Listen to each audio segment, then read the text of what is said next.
The world narrowed to the sound of claws scraping tile, a wet, guttural shriek that was once the laugh I loved. My vision swam, red-tinged, as a shadow descended, heavy and smelling of copper and something else. Something metallic and rotten. This wasn't Sarah.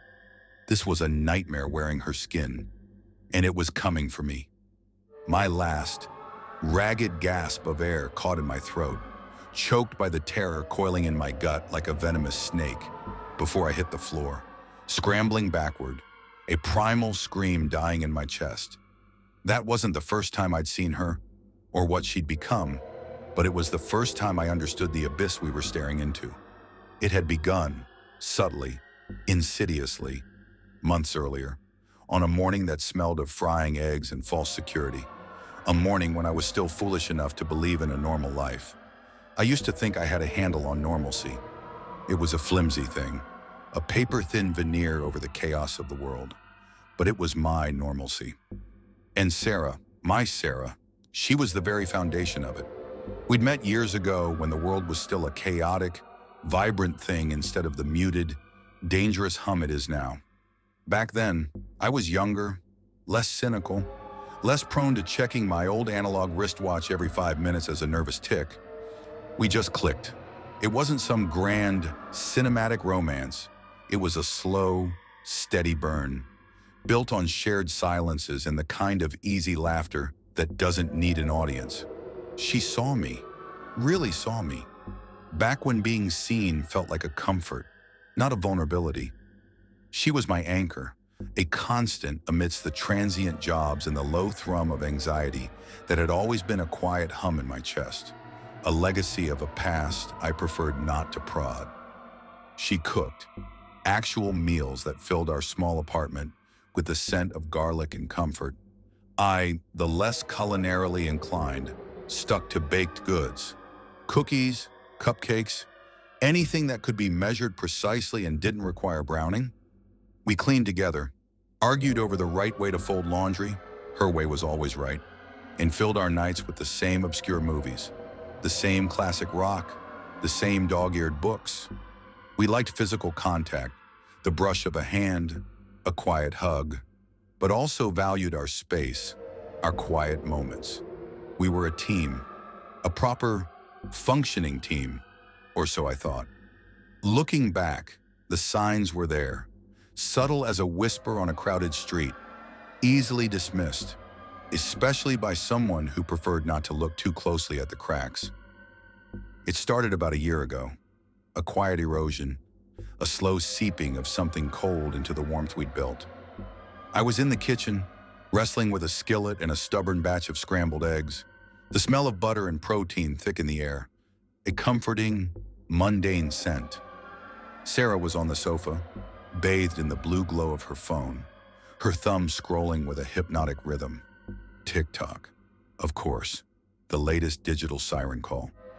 Hey, Gersonim, you want these scrambled, or you feeling more like sunny side up this morning? I asked, my voice cutting through the gentle sizzle of the eggs. No answer, just the soft click of her phone screen. I shrugged, figuring she was just absorbed, lost in whatever digital void she was staring into. I did it too, sometimes, zoned out, the world narrowing to a glowing rectangle. Normal, or what passed for it. I focused on the eggs, flipping them with practiced ease, the spatula scraping against the hot metal. The quiet stretched, a little longer than usual. A thought, faint as a moth's wings, brushed against my mind. She's usually quick to answer. She likes to talk about food. I dismissed it. Paranoia. Leo. Just paranoia. I walked over to the living room, spatula still in hand, a little more slowly than I needed to. Hey, did you hear me? What you watching? I tried for casual, for lighthearted, but there was a faint, insistent tremor of unease beneath it. She looked up, a smile spreading across her face. Too wide, maybe? Or was I just imagining things? The smile didn't quite reach her eyes. Those beautiful, green eyes. She just said, TikTok, her voice a little flat, almost robotic. My internal alarm bells, usually a symphony, were still just a single, tentative chime. It was unsettling, but not enough to call the fire department. Not yet. Eggs, scrambled or sunny side up? I repeated, a little more firmly. Sunny side, she mumbled, already looking back at the phone. I went back to the kitchen, a faint frown etching itself between my brows. We ate in a silence that felt heavier than usual, punctuated only by the clinking of forks against ceramic and the faint, tinny sounds of whatever was playing on her phone. She barely touched her food. I remember watching her, a strange sense of unfamiliarity creeping in. It was like she was a stranger performing a familiar routine. The movements a little off, the energy wrong. Then, out of nowhere, she mentioned vacation. Philippines, she said, her voice soft, almost a whisper. I blinked, surprised. Where? The Philippines. Wow. We can always take a week off work. You know, been meaning to get away. A genuine smile broke through my unease. A trip. Maybe this was what she needed. A change of scenery, a break from the routine. I was still stupidly optimistic back then. She didn't answer. Her head was down, her gaze fixed on the table, as if the grain of the wood held some profound secret. The silence stretched, long and uncomfortable. It felt like walking on thin ice. Every breath a careful calculation. I felt a knot of concern tighten in my stomach. What was going on? She'd brought it up. Now she was retreating. This wasn't Sarah. Sarah would have been buzzing with ideas, pulling up photos, talking about beaches and food. Then, just as suddenly as she'd gone quiet, she sprang up, almost knocking her chair over, and said, I want to go to the Philippines. Her voice was a little too loud, a little too bright. I stayed silent for a whole minute, my mind reeling. The abruptness, the shift in her demeanor. It was like watching a switch flip.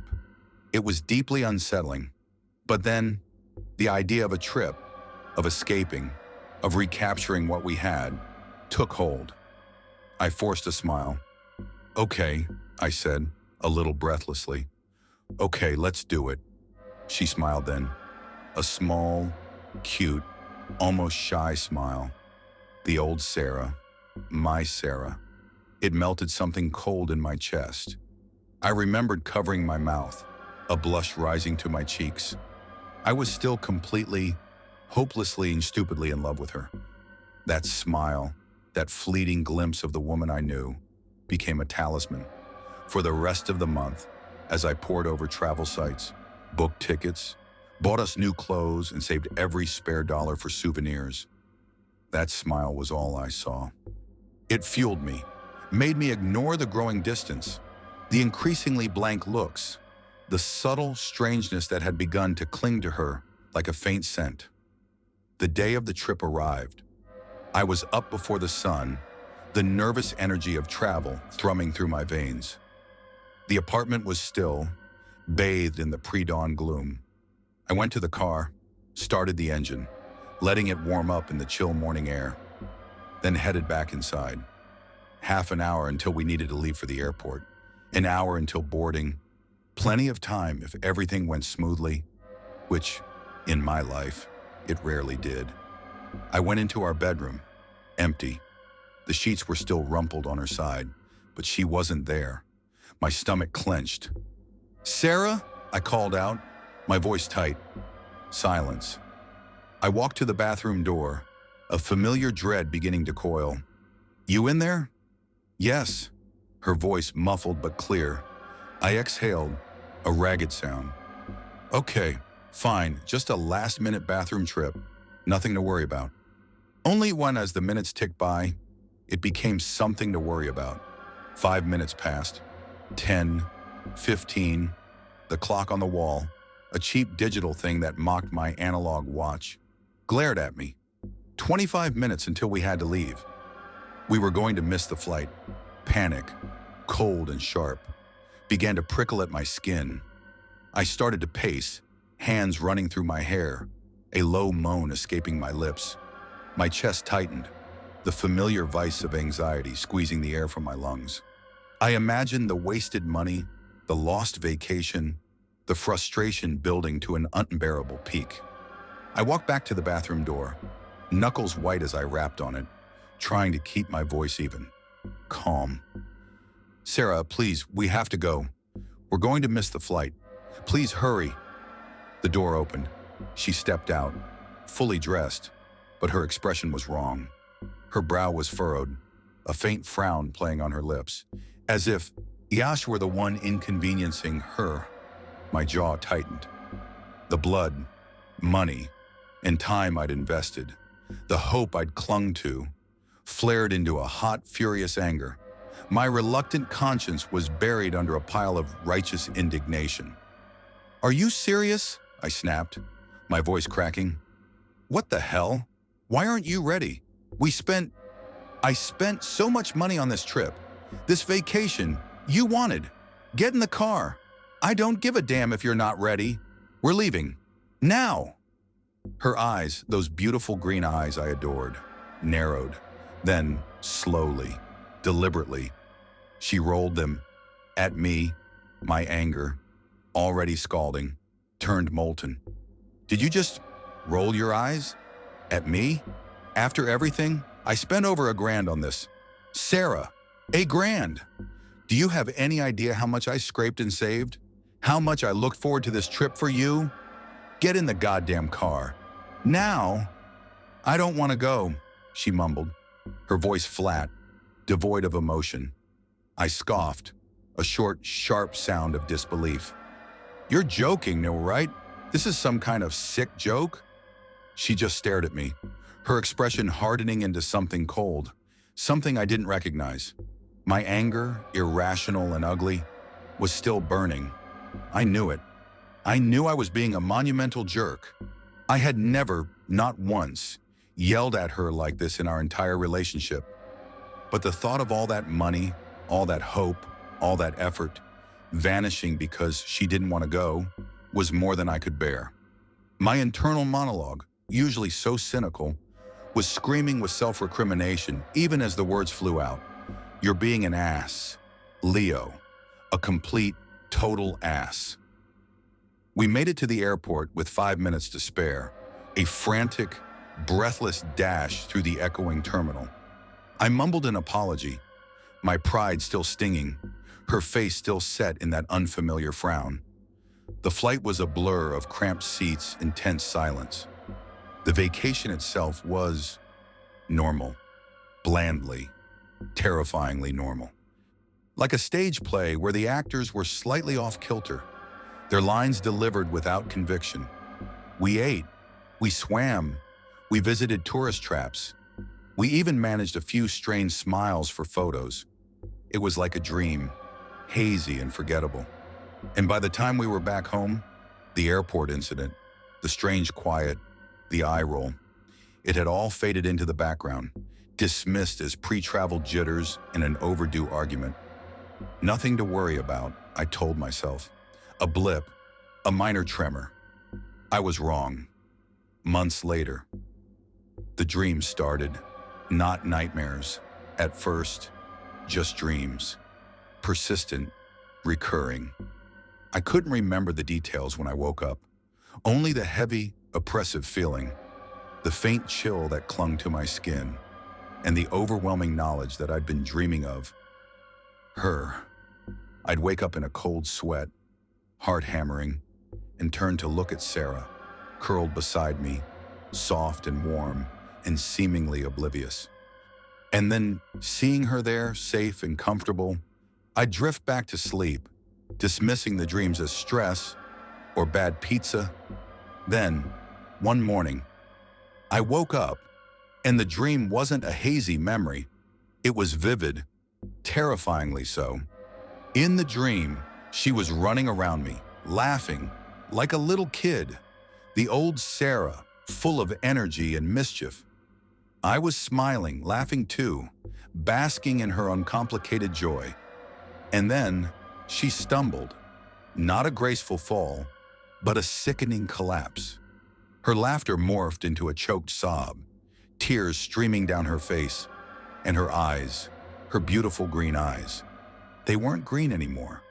They turned red, a startling, arterial red, then faded to a sickly, milky white, like the eyes of something dead or something unborn. Then she vomited, a thick, viscous stream of blood, dark as crude oil, staining the pristine white floor of the dreamscape. The metallic smell, even in the dream, was sickeningly real. I woke with a jolt, gasping, the taste of bile in my mouth, the lingering scent of copper in my nostrils. My heart hammered against my ribs, a frantic drumbeat of pure adrenaline. My body was slick with cold sweat, the sheets tangled around my legs. I rolled over. The image of those eyes burned into my retina. Red, pale, dead. I looked at Sarah, lying beside me, still asleep. But the memory of the dream, the horrifying transformation, made my breath catch. Her eyes were closed, thank God. But what if? My anxiety, a beast I'd learned to keep caged, was clawing its way out. I reached out a trembling hand, hesitated, then gripped her shoulder. My knuckles were white. "Sarah," I whispered, shaking her gently. "Sarah, wake up." No response. The panic spiked, a hot, searing wave washing over me. "Sarah," I cried, shaking her harder, tears stinging my own eyes. My voice was a frantic, desperate plea. Her eyes fluttered open. Green. Still green. My beautiful Sarah.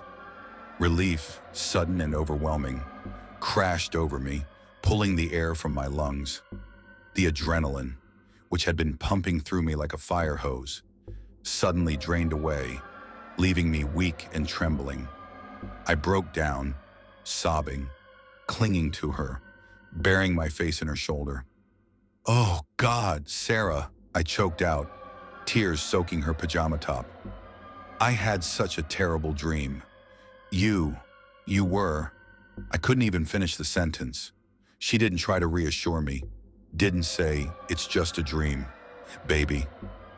She just looked at me, her green eyes unnervingly steady, and said, in a soft, flat voice, "You saw what you weren't meant to see." The word, so calm, so devoid of comfort, hung in the air like a cold mist. My remaining adrenaline had come and gone too fast, leaving me utterly spent. I was too tired to even process it, too tired to argue, too tired to question. I just laid my head back down, pulled her closer, and cried a bit more, the dream still a vivid, horrifying painting behind my eyelids, before finally, mercifully, falling back into a troubled sleep. When I woke again, the first thing I registered was a faint, metallic smell, like old coins or a butcher shop. My eyes, still gritty from sleep and tears, opened slowly. The morning light was filtering through the blinds, casting stripes across the room. And there, on the side of the bed Sarah always slept on, was a dark, viscous puddle. My sleep-addled brain, ever eager for the mundane, immediately supplied an explanation. "Oh, period. Just bled through." It was gross, but normal. Nothing to panic about. Then, I wiped my eyes, clearing the last vestiges of sleep, and focused. The puddle wasn't small. It was a dark, almost black mass, sprawling across the sheet, soaking into the mattress. It was the size of a fat cat, curled up. My breath caught. My stomach lurched. This wasn't normal. This was too much. Far, far too much. The metallic smell intensified, making my nostrils flare. It was blood. Thick, dark, arterial blood. A rising tide of panic, icy and relentless, surged through me. My breathing hitched, shallow and quick, bordering on hyperventilation. I scrambled out of bed, my feet hitting the cold floor, the horror of the sight momentarily paralyzing me. "Sarah?" I whispered, my voice hoarse. My eyes darted around the room, empty. I grabbed my phone, fingers fumbling, and started to dial 911, my heart a frantic hummingbird in my chest. No. Wait. What am I going to tell them? My wife bled out in her sleep? That's insane. And where is she? I crept out of the bedroom, phone clutched in my trembling hand, the emergency number half dialed. The air in the hallway felt heavy, thick with an unseen presence. Every shadow seemed to deepen. Every mundane object seemed to twist into something sinister. I found her in the living room, or at what I thought was her. She was on the floor, on all fours. Her back was arched at an unnatural angle, spine twisted, limbs crooked and bent like broken branches. Her head was down, obscured by a curtain of tangled hair. A faint, wet sound, like something chewing on gristle, filled the silence. My blood ran cold. The phone slipped from my grasp, clattering to the hardwood floor. Forgotten. Sarah, I whimpered, a raw, terrified sound. She lifted her head slowly. Her eyes were still green, but wide, unfocused, and streaming with tears. Not tears of sadness, but of effort, of strain. Her jaw was slack, mouth slightly agape, and I could see something dark and wet on her teeth, glistening in the faint light. A primal shriek tore from my throat, a sound of pure, unadulterated horror. I had one last, desperate gasp of air before my knees buckled, and I collapsed onto the floor, scrambling backward, hands clamped over my mouth, trying to stifle the whimpers, the terror, the bile rising in my throat. She looked at me, those tear-filled, green eyes, and then, with a horrifying, wet grunt, she pounced. The world exploded into a blur of motion, a flurry of limbs and a sickening, animalistic growl. I reacted on pure instinct, a survival mechanism honed by years of running from things I didn't understand. I threw myself backward, scrambling to my feet, my legs burning with a sudden surge of adrenaline. I bolted towards the bathroom, the only room with a lock, the only place I could think of. I can't recall the specifics of that desperate sprint, only the searing pain in my lungs, the frantic pounding of my heart against my ribs, and the terrifying knowledge that something was right behind me, something that wanted to tear me apart. I slammed the bathroom door shut behind me, the cheap wood rattling in its frame, and fumbled for the lock. The click, when it finally engaged, was the sweetest sound I'd ever heard. I leaned against the door, gasping, body trembling uncontrollably, the cold ceramic of the tiles seeping into my skin. My breath hitched, ragged and shallow. My eyes darted to the mirror. My reflection was a wild-eyed stranger, hair disheveled, face pale and streaked with sweat and tears. I barely recognized myself. Outside the door, the banging started, not just a simple knock, but a heavy, deliberate thud, as if something substantial was throwing itself against the wood. The sounds were punctuated by a wet, guttural scraping, a tearing sound. And then, the worst of it, her voice. "I love you," it rasped, thick with a liquid gurgle. But it wasn't Sarah's voice. Not really. It was Sarah's voice. Yes, but distorted, stretched, warped into something monstrous, something beyond human. The words were a mockery, a chilling parody of affection, laced with something hungry and predatory. "I love you." Each syllable was a fresh blade twisting in my gut. My hand was shaking so badly I could barely hold the phone. I finally managed to connect to 911. "Help me," I croaked, my voice barely a whisper, thick with terror. My wife." I couldn't form the words. What was I supposed to say? My wife turned into a monster and is trying to kill me? They'd lock me up. Then, as suddenly as it had begun, the noises stopped, the banging ceased, the wet scraping faded, the distorted whisper died. An eerie, profound silence descended, broken only by the frantic hammering of my own heart against my ribs, and a sound, a quiet, steady drip, drip, drip, blood. I didn't need to see it to know. I could feel it, an oppressive weight in the air, a metallic tang on my tongue. And then, a new sound, a knock, from the front door. Loud, authoritative. The police, finally. Relief, pure and unadulterated, washed over me, so potent it almost made me weak. But the memory of what was outside the bathroom door, of the silence, of the dripping, was a cold counterpoint. No way in hell was I going out that door. Not yet. Not until I knew it was safe. Lucky for me, our bathroom had a small, frosted window. I fumbled with the latch, forcing it open. The cool morning air, a welcome shock to my fevered skin. I stuck my head out, ignoring the chill. "Over here," I yelled, my voice hoarse from disuse. "In the bathroom, over here." Soon, I heard the heavy boots inside the apartment, the murmur of male voices, a cautious knock on the bathroom door. "Police, are you all right in there, sir?" "Yes, just be careful. Please." My voice trembled, betraying the fragile calm I was trying to maintain. The door burst open. Two officer kind of faces grim, guns drawn, scanned the small room.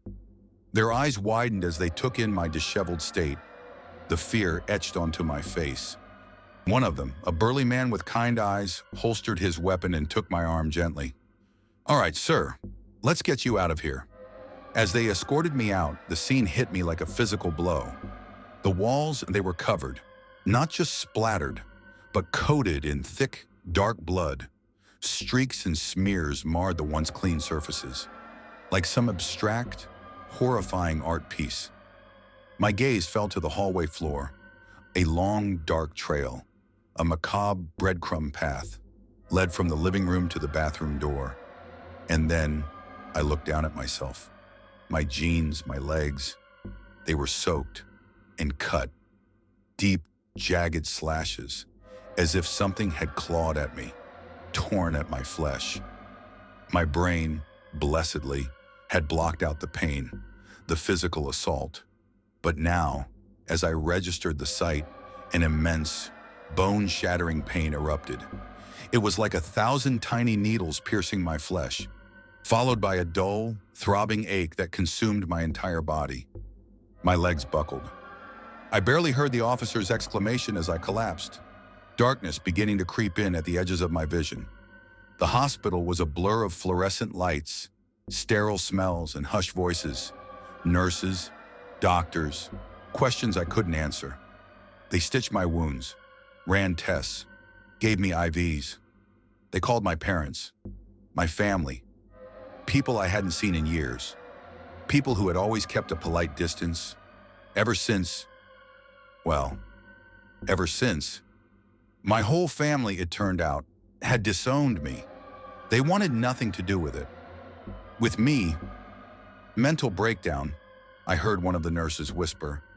Grief-induced psychosis. They didn't understand. They couldn't. Not one person I thought even remotely cared showed up. I was alone. Utterly, completely, terrifyingly alone. It wasn't surprising, just confirming. Confirmed what I already suspected. The world was a lonely, dangerous place, and I was on my own. It just reinforced the notion that I was fundamentally an anomaly. A magnet for the kind of horrors most people could just dismiss as urban legends or mental illness. Once I recovered enough to stand, enough to pull on clothes that felt too big for my newly gaunt frame, I got my meager belongings from what was left of our apartment. The place was a biohazard, a scene out of a horror movie. My worn leather jacket, miraculously unsullied, was the only thing that felt familiar, a comforting weight on my shoulders. My go bag was still by the door, packed and ready, as always. A premonition, perhaps. I left the country. The U.S. felt too small, too filled with ghosts. Europe, somewhere far. I picked the UK because it was the first place that came to mind. A gray, damp island, a place where anonymity was a virtue. The next 6 months were a fog of grief, paranoia, and a creeping, insidious madness. Every shadow seemed to shift. Every unexpected sound made me jump. I'd wake up in cold sweats, convinced Sarah was there, or what she'd become. My old analog wristwatch, a grounding presence, became a constant fidget toy, my thumb rubbing the worn metal as if to erase the memories. I wandered the streets, a ghost among the living, haunted by the memory of her sweet, kind presence, the way she used to laugh, the gentle touch of her hand. I kept replaying that morning, the fight, my stubbornness, my anger. Could I have saved her?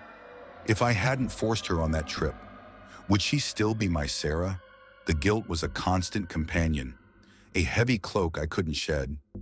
After about half a year, the loneliness and the questions became unbearable. I needed answers. I couldn't just live with this. I went online, risking exposure, and started searching. Wife changed. Bizarre transformation. Blood sickness. I sifted through conspiracy theories, medical journals, and obscure forums. Days blurred into nights. Then, I found it. A mention, buried deep in a thread about parasitic entities and psychological manipulation. The Nero-virus. I reached out to the person who'd mentioned it. They were strange, cautious, but they talked. And what they told me, what I read, twisted the knife of guilt deeper into my gut. The Nero-virus, they explained, a parasitic entity, not a biological virus, not in the traditional sense. It operated on a psychological level first. It would whisper to you, a small, insistent voice in your head, urging you to travel to a specific place, always out of your home country. It would trick you into believing it was a sign, a premonition of good fortune, a necessary pilgrimage.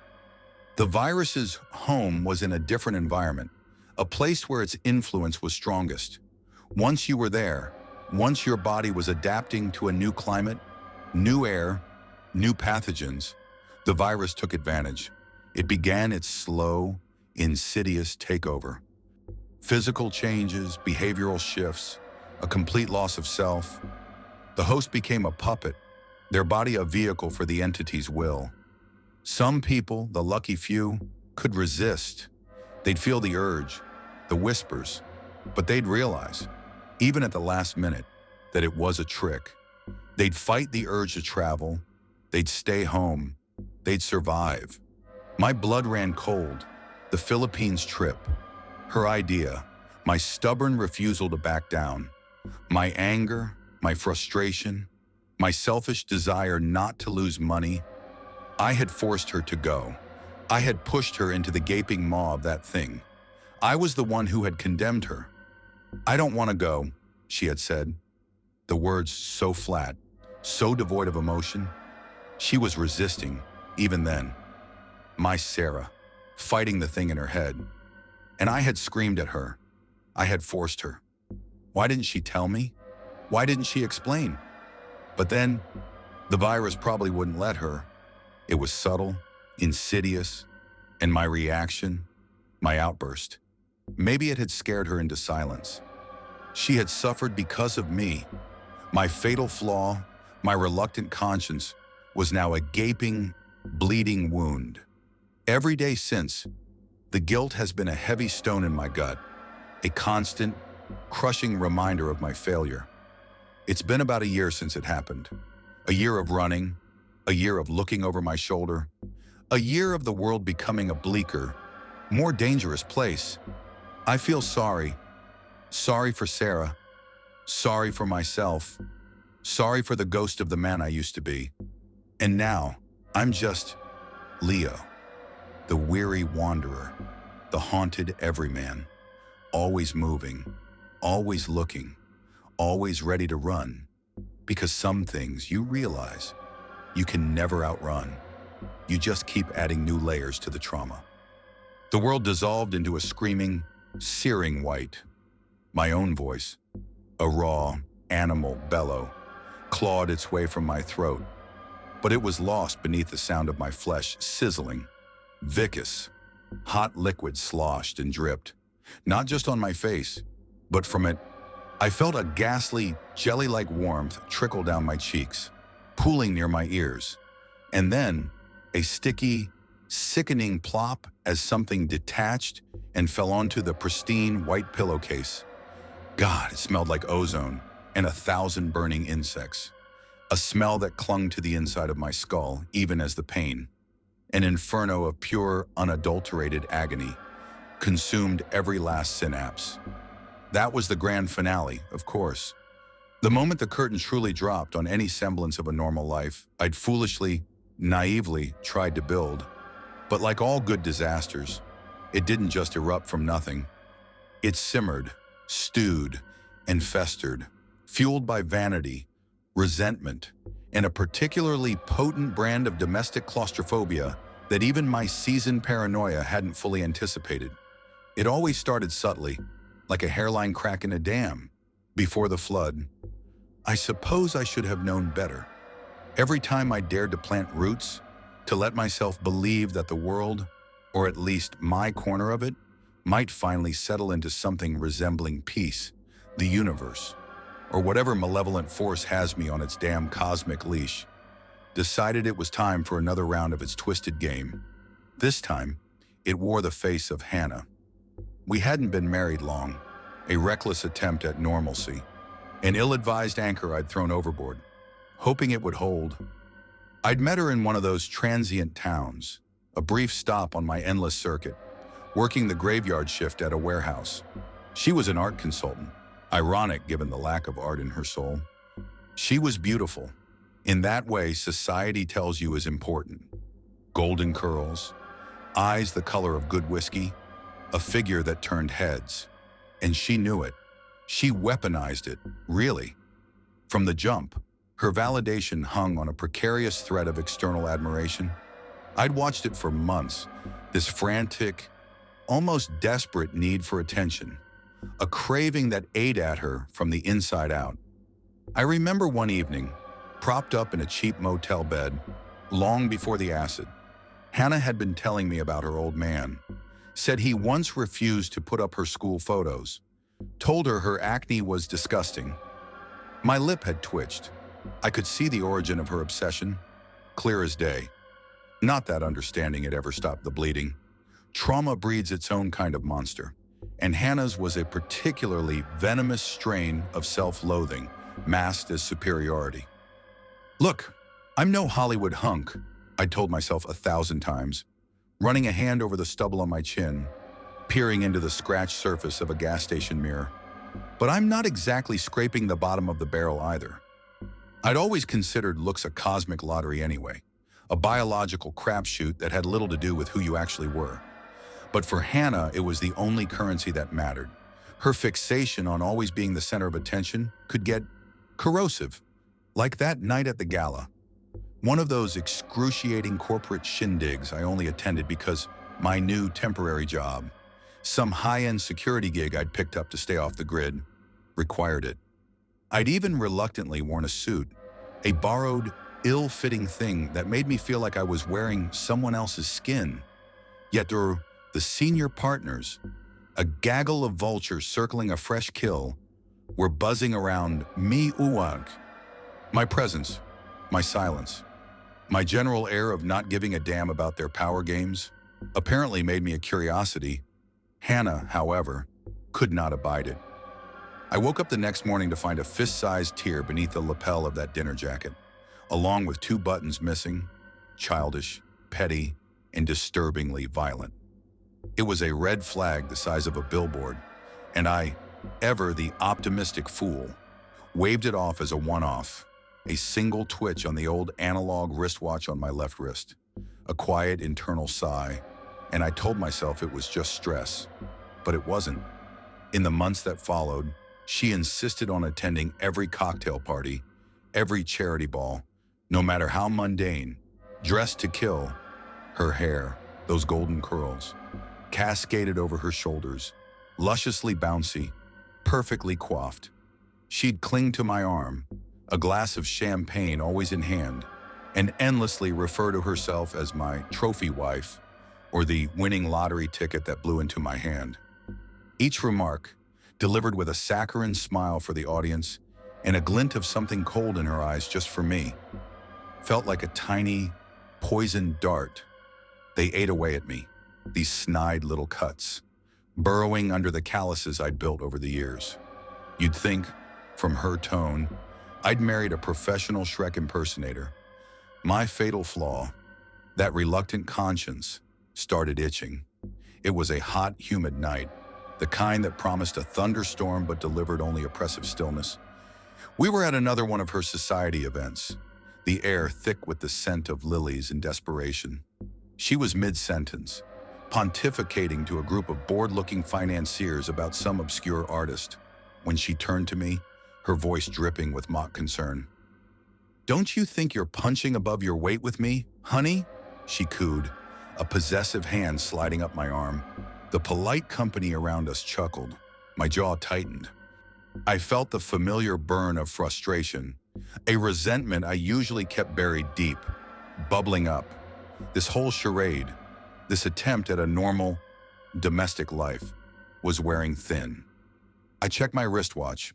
The old, scarred face of it a stark contrast to the polished diamonds on Hannah's wrist. It was late. I was tired. I was tired of pretending, tired of running, tired of stopping, tired of starting over. A flash of the narrow moonlit mountain pass, the icy air, and the impossible whisper of the phantom hitchhiker flickered through my mind. This wasn't the same kind of terror, but it was its insidious cousin, the kind that slowly, methodically, chipped away at your sanity. I polished off my whiskey, the amber liquid burning a path down my throat. "Actually," I said, my voice flat, just loud enough to cut through the polite murmurs, "I reckon we're about even looks-wise." A long, awkward pause descended, thick and suffocating, interrupted only by one startled onlooker choking on a shrimp tartlet. It was a cheap shot. I knew it. A low blow, but the pressure valve had finally blown. I hated myself for it, even as a twisted sense of satisfaction curled in my gut.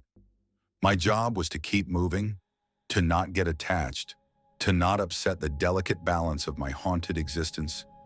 And yet, here I was, playing house, playing husband, and now, playing the smartass.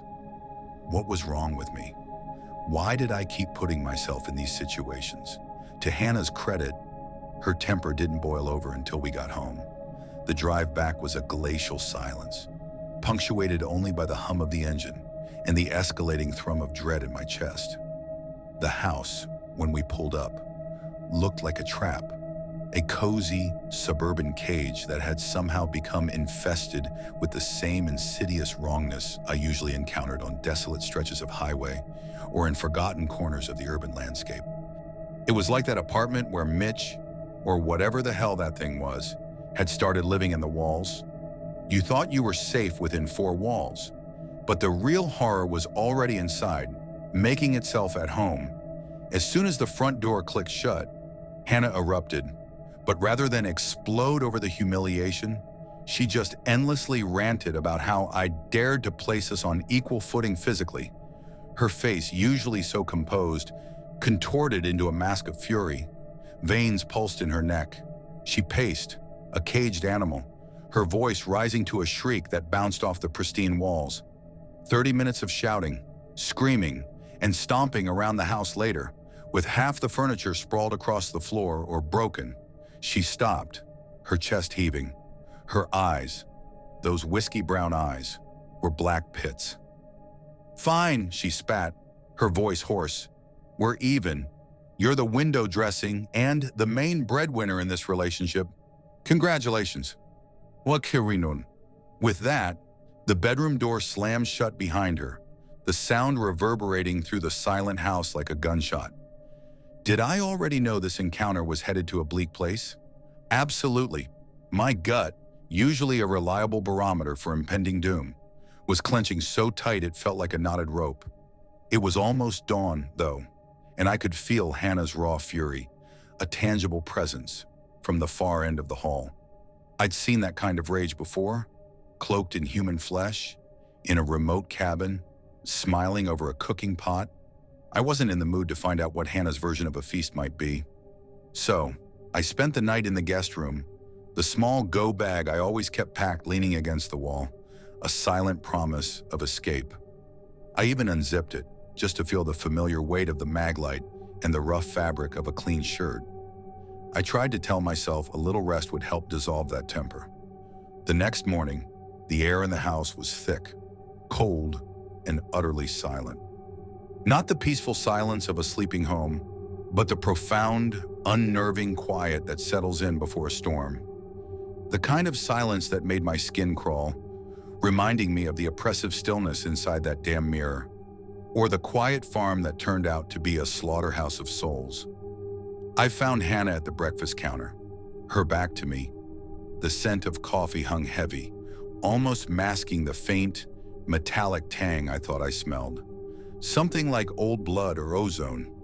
From across the polished granite, the beautiful woman stared right through me, her gaze distant, chillingly blank. "Everything okay?" I asked, my voice, to my own disgust, meek. My hand went to my wristwatch, thumb tracing the familiar ridges of the crown. A nervous habit, a pathetic attempt to ground myself. She finished her coffee, the sound of the ceramic cup hitting the sink unnervingly loud in the quiet kitchen. She exited the room without a single word, leaving behind the ghost of her perfume and a lingering sense of profound wrongness. Over the next few days, the house became a stage for a silent, escalating play of paranoia.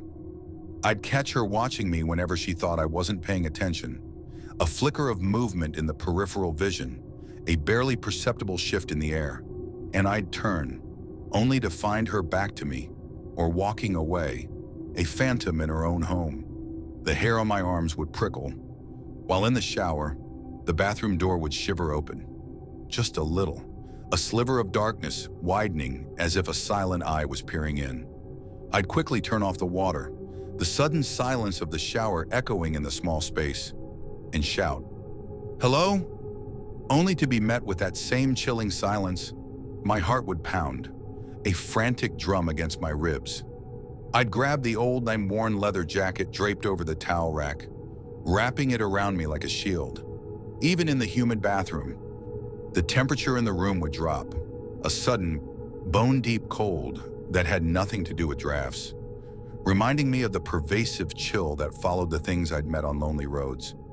The lingering echo of a spectral touch. In the middle of the night, floorboards would squeak, soft footsteps echoing from the outside hall.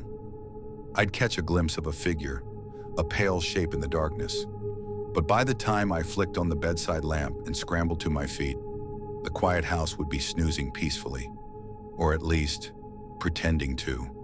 I'd stand there, panting, the taste of fear like copper on my tongue, my eyes darting around the room, searching for something, anything, to confirm what I knew, deep down, was happening. She wasn't just angry. Something was profoundly, terrifyingly off. Meanwhile, I refused to believe the obvious truth, that I was terrified of my own wife. I mean, it sounded ridiculous. Me, Leo Vance, the man who'd faced down things that would make grown men weep, reduced to tiptoeing past the master bedroom or jumping at my own reflection in the hallway mirror. My cynical inner voice mocked me relentlessly. "You can bench 220, but you're terrified of your missus?" Police. But this wasn't about physical strength. It was about something far more insidious, something that burrowed under your skin and fed on your sense of security, on your very soul. It was the same unsettling feeling that had gripped me when I realized that charming man, Ethan, was a cannibal, or when Olivia presented her collection of human upholstery. The polished facade always hid something rotten. So, rather than do the sensible thing, the Leo Vance thing, pack my go bag, start the truck, and burn rubber out of there, I marched into our room one night. I even bought a bouquet of roses, absurdly, as if a gesture of conventional romance could mend a rift carved by something far deeper than a marital spat. The thorns pricked my fingers, a small, prophetic sting. I announced to Hannah, who was sitting up in bed, a book unread in her lap, that I couldn't hold a candle to her. I laid it on thick, every cloying, saccharine compliment I could muster. I said every time the human beam of sunlight I was privileged enough to call my wife, and I stood next to each other. I looked so ugly by comparison, onlookers wondered whether my parents might have been related. My tongue felt thick with the lies. The words tasted like ash. I hated myself for it. I hated her for making me do it. Hannah gave me a long, hard stare. It lasted an eternity, her eyes drilling into mine, assessing, calculating. Was she seeing the fear in them, the self-loathing, or something else entirely? Then, with a slow, deliberate movement that made the hairs on my neck stand on end, she pulled back the bed sheets. What was I meant to do? Wait for a damn smoke signal? My foolish, desperate, reluctant conscience, that damn Achilles heel, made the decision for me. I hopped straight in, desperate to believe we'd close the book on that ugly chapter of our marriage. I just wanted it to be over. I wanted to sleep.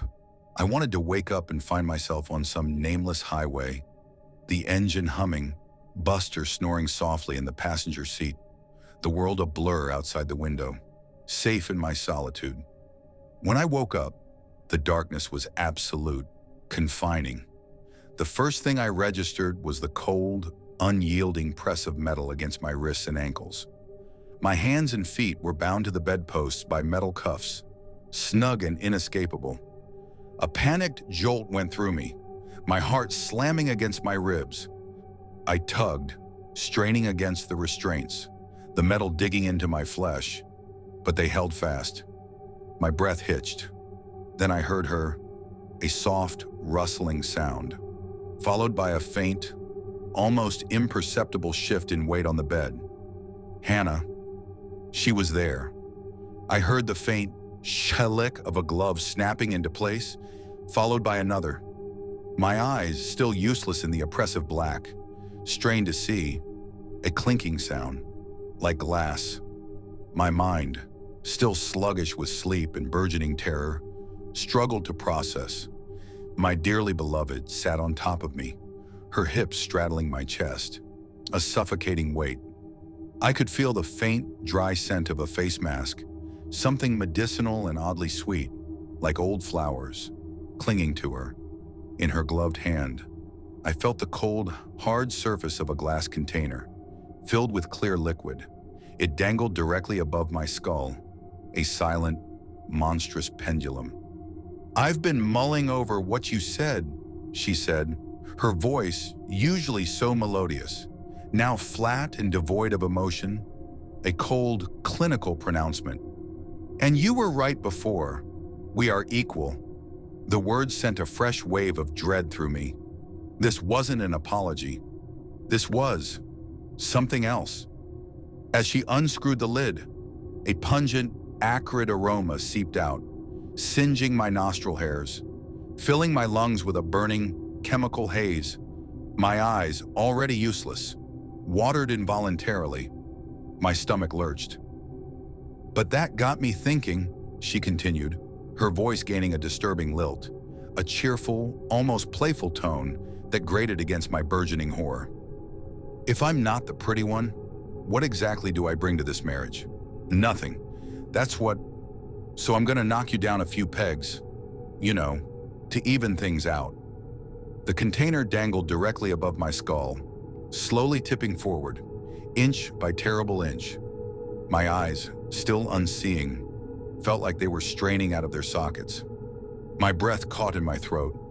Along the side of the container, a yellow and black illustration, visible only in the blackness of my mind's eye. A stark warning, a beaker spilling over a bare hand, eating away at the flesh. Acid. My blood ran cold, then hot. "No, Hannah," I choked out, a pathetic, stammering mess, the word catching on a suddenly dry throat. "Hannah, please." My pleas were cut short by the sudden, overwhelming sensation of her big, bright smile, not seen, but felt, a chilling presence in the darkness. It was the smile that made so many men melt like butter in a hot pan. And then, scalding liquid doused my eyes, a deluge of pure liquid fire. The world dissolved into a screaming, searing white. My own voice, a raw animal bellow, clawed its way from my throat, but it was lost beneath the sound of my flesh sizzling, viscous. Hot liquid sloshed and dripped, not just on my faces, but from it. I felt a ghastly, jelly-like warmth trickle down my cheeks, pooling near my ear, and then a sticky, sickening plop as something detached and fell onto the pristine white pillowcase. God, it smelled like ozone and 1,000 burning insects. A smell that clung to the inside of my skull, even as the pain, an inferno of pure, unadulterated agony, consumed every last synapse. From there are only vague, horrifying echoes. A primal scream issued from my bubbling lips, a sound that wasn't human. I thrashed, desperate, the metal cuffs biting deeper into my wrists as I clawed my way across the room. Did I break free from my restraints? Or did Hannah, in her twisted amusement, release me, wanting to watch me writhe? I didn't know. My world was a vortex of pain and sound. The pristine white pillowcase felt like a canvas for my own disfigurement. The air itself seemed to vibrate with a chilling, high-pitched laughter. The world appeared as blobs of swirling, indistinct color, reds and yellows blurring into a sickening haze. My nightshirt, clinging to my chest, kept growing hotter by the second, the acid seeping through the fabric, burning its way into my skin. As I ripped it off over my skull, a frantic, desperate movement, there came a flash of bright light, like a camera flash, accompanied by that chilling laughter. It occurred to me, with a sickening lurch, that Hannah was probably watching this with great amusement, delighted by her husband's disfigurement. What I didn't realize at the time was that she'd also snapped photos, probably already sending them to our closest friends, the very ones who had chuckled at her superficial jokes. In the morning, they'd wake up, open pictures of me wrestling my shirt over my head, accompanied by the caption, "My ugly man's got that beach bod," and chuckle at what they believed was my disgusting Halloween mask. The thought, even through the agony, was a fresh dose of bile, disoriented, still burning. I screamed for help, again and again, through lips that felt like they were liquefying. My voice, ragged and hoarse, tore through the silent house, but there came no response. No concerned neighbor, no passing car, just the echo of my own desperate cries, swallowed by the oppressive quiet. My phone wasn't charging on the bedside cabinet where I'd left it. I remembered that much. I fumbled around on my hands and knees, the soft, plush carpet beneath my palms, giving way to the cold, hard surface of tiled floor. The bathroom, guided by muscle memory, the desperate survival instinct kicking in. I worked my way over into the bathtub, my hands spider-walking up the slick, porcelain side. Every movement sent fresh waves of agony through my face, 1,000 tiny knives twisting in my skin. With help from the towel rack, a flimsy metal bar that bowed under my weight, I dragged myself to a standing position, my legs trembling. The controls for the shower sat at chest height, a familiar layout in a world suddenly devoid of visual cues. Still blind, with the inferno raging on my face growing worse with each passing second. I mashed buttons, frantic. A blast of perfect, icy water hit me in the face, a shock to the system that momentarily stunned the pain, providing a fleeting, almost religious relief. I gasped, sucking in the cool, clean air. For a moment, just a moment, I felt a flicker of hope. Maybe I could wash it off. Maybe I could save something. It wasn't long before the shower head got yanked from its holster. I heard the scrape of metal on metal, felt the sudden absence of the steady stream. Then, the powerful jet pelted me in the stomach, moved across my torso and around the side of my thighs, and Hannah. She was here. She was playing. My brief respite shattered into 1,000 shards of terror. The cold water, once a blessing, now felt like a brutal mockery. It was then I heard it, the distinct click of a camera phone, followed by a faint, amused hum. As it turned out, Hannah decided to record an Insta story. Water fight with the hideous hubby. Love how we're still so goofy after all these years. I toppled over the side of the tub, my ribs thudding against the cold, unforgiving floor, the impact sending a fresh wave of agony through my already ravaged body. A short time later, my blind flailing somehow carried me into the outer hall. My hand groped for the floor, found only a handful of air, and I went toppling down the stairs, a ragged heap of pain and despair. Each sickening thud, each jarring impact, sent fire through my bones. I landed in a crumpled heap, tasting blood and dust, disoriented, bruised, and still burning. I found myself trapped in that maze of a house. This wasn't working. I was a rat in a cage, being toyed with. My only chance of summoning help, of getting out of this waking nightmare, was with Hannah's phone. But how to get it from her? She was clearly deranged, completely lost to whatever twisted impulses now drove her.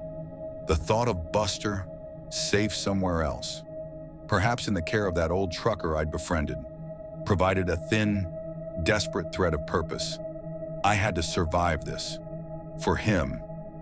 With a series of stiff shoves, my darling wife wrestled me onto the armchair in the lounge, the heavy fabric rough against my raw skin. Her delicate voice, barely audible through the agony-filled haze, hummed a tuneless, childish melody. I could feel her presence, so close, so menacing. She eased herself into a seat across my lap, a feather-light weight, one arm draped across the back of my neck. I felt the familiar smooth glass of a phone pressed against my cheek. Oh, folk. She was taking a selfie. She was actually taking a selfie with my disfigured face. She really had lost it. The sheer, grotesque absurdity of it all was almost too much to bear. This was a deeper kind of horror than any ghost or monster. This was human malice, pure and concentrated. The second I saw a flashing light, a brief, blinding pulse in my world of swirling color, I sprung into action. It was a reflex, born of pure animalistic desperation. Later, I was told in the action shot captured by the phone, my face had the consistency of strawberry jelly, and where our cheeks touched, melted skin stretched out like the warm cheese on a piece of garlic bread. A grotesque, visceral image I will never unsee. Still blind, fueled by a surge of adrenaline that bypassed the pain, I lashed out. My hand, still raw from the acid, flailed wildly, swiping at Hannah's chest and arms, trying to locate the phone, to wrench it from her grasp. It connected. The phone went spinning out of her hand, a metallic clatter against the hardwood floor. She tried to run, a sudden burst of panicked movement, but I cut off her escape, my instincts overriding my blindness. I knew if she slipped away, I'd be left there to rot, to burn, to die slowly and painfully. I couldn't allow it. My conscience, this damn regrettable thing, demanded I do something. With every ounce of strength left in my body, I rained down blows, guided by the sounds of her gasps, her thrashing, the horrifying wet crunch of bone, the sharp crack of teeth shattering. It was a blind, brutal, and necessary dance of survival. My better half fought back, swiping at me, tearing away chunks of flesh from my already ruined face. Medics would later tell me huge portions of bone shone through where she'd raked her nails across my skull. The pain was secondary now, a dull throb beneath the roaring, frantic need to survive. Hannah collapsed onto the floor, groaning, a choked, guttural sound. Just from running my fingers across her crumpled features, feeling the soft, pulpy ruin where her proud cheekbones had been. I could tell she didn't have that more breathtaking than the first day of summer smile anymore. Most of the polish had been wiped off those well-defined cheekbones, replaced by something soft and yielding. It was a grim, hollow victory. From there, my survival became a game of Marco Polo with the phone, which had taken shelter beneath the sofa. My hands, still shaking, fumbled along the cold, dusty floorboards, sweeping under the cushions, until my fingertips brushed against a cold, hard rectangle. The phone. I pressed it to my ear, hoping, praying. In the center of the screen, a blurry green button, a lifeline I couldn't see, pulsed faintly. I tapped it, a desperate prayer. It connected. A concerned, disembodied voice spoke back at me. "Hello! Emergency services!" I screamed. I screamed until my lungs burned, until my voice gave out. I screamed out the story, or what I could of it, the words pouring out in a torrent of pain and terror. I screamed until the police officers kicked open the front door, the crash reverberating through the shell of the house. Then, I remember lying in the back of an ambulance speeding toward the hospital, the sirens loud in my ears, a paramedic's calm, detached voice promising everything would be okay, that they'd save my vision. A lie. I knew, even then. Just another comforting falsehood in a world full of them. 12 weeks I spent in recovery, my face encased with bandages, a grotesque mummy. The authorities took Hannah for her own quick pit stop in the emergency room, probably just long enough to stitch her up, before carting her off to jail, where she's currently awaiting trial. From what I hear, the other inmates have taken to calling her the Elephant Woman, a fitting end for a queen of vanity. Another chapter closed, another reason to keep moving, to keep running. No normal life, not for me, not ever, just the road, and whatever nightmare waits on the other side of the horizon. The character count, 976 characters. The growl wasn't animalistic in the way a bear's is, or even a starved wolf's. It was ancient. A sound scraped from the throat of something that remembered the cold birth of the world. A sound that vibrated not just the air, but the very marrow in my bones. It was the sound of a predator that knew it owned the night, and that I was nothing more than a trespasser in its stolen domain. My hand, slick with nervous sweat, fumbled for the light switch, my heart a frantic drum against my ribs. When the lights finally flared, ripping through the thick, unnatural fog that had consumed the house, the revelation was far worse than the creeping dread had promised. Standing in the doorway of what used to be my parents' bedroom, framed by the sudden, clinical glow, was a colossal figure. Its form was barely human, a monstrous silhouette outlined in the mist. Its skin a grotesque tapestry of bark and weeping moss. Its eyes, if they were eyes, held no light, only an echoing void. This wasn't a shadow playing tricks, nor a figment of sleep-deprived paranoia. This was real. This was here, and it was moving. That guttural sound, tearing through the false calm of a house that had tried its best to masquerade as safe, was the brutal culmination of hours spent drowning in an unnatural fog, of a slow, creeping dread that began the moment I realized I wasn't alone. It was the latest in a long, unsolicited education in things that should not be, a curriculum I'd been unwillingly enrolled in since childhood, since that night in Sycamore Grove, when the world decided I was to be its personal magnet for misery. I'd come to Oregon's coast, seeking anonymity, a quiet corner to lick old wounds and hopefully, for once, just exist. I'd taken a night shift at a warehouse a few towns over, driving the same worn-out truck until the gears whined in protest, paying cash for a rental house that smelled of forgotten lives and damp wood. This place, nestled amidst the perpetual drizzle and skeletal trees of the Pacific Northwest, had seemed perfect for vanishing. It wasn't the tourist brochures, sun-kissed beaches. This was the other Oregon, the one of perpetual gray skies, of cold, dreary shores that bled into an unending winter. The kind of place where things could hide, or where things found you. The rain had been a constant companion for days, a relentless drumming on the old house's roof that seemed to amplify every creak, every groan of settling timber. 2 months in, and I already hated the place, even if it was just a temporary cage.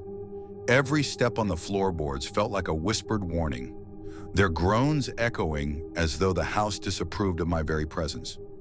Doors creaked open and closed without reason. Shadows clung to corners, deepening into something beyond mere absence of light. The basement? Forget it.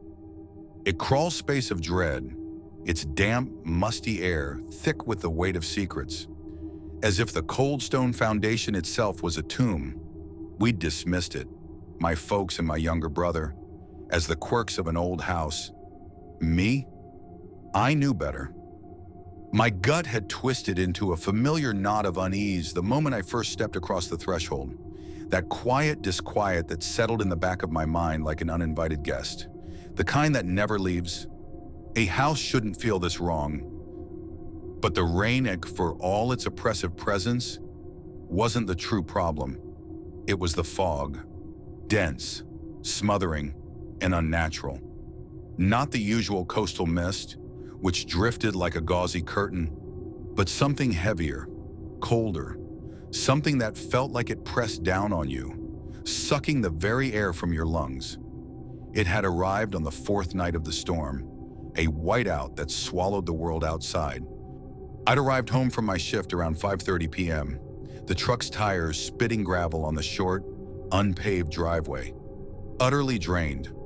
My worn leather jacket, a second skin for years, felt heavier than usual, soaked with the damp chill that seeped into everything here.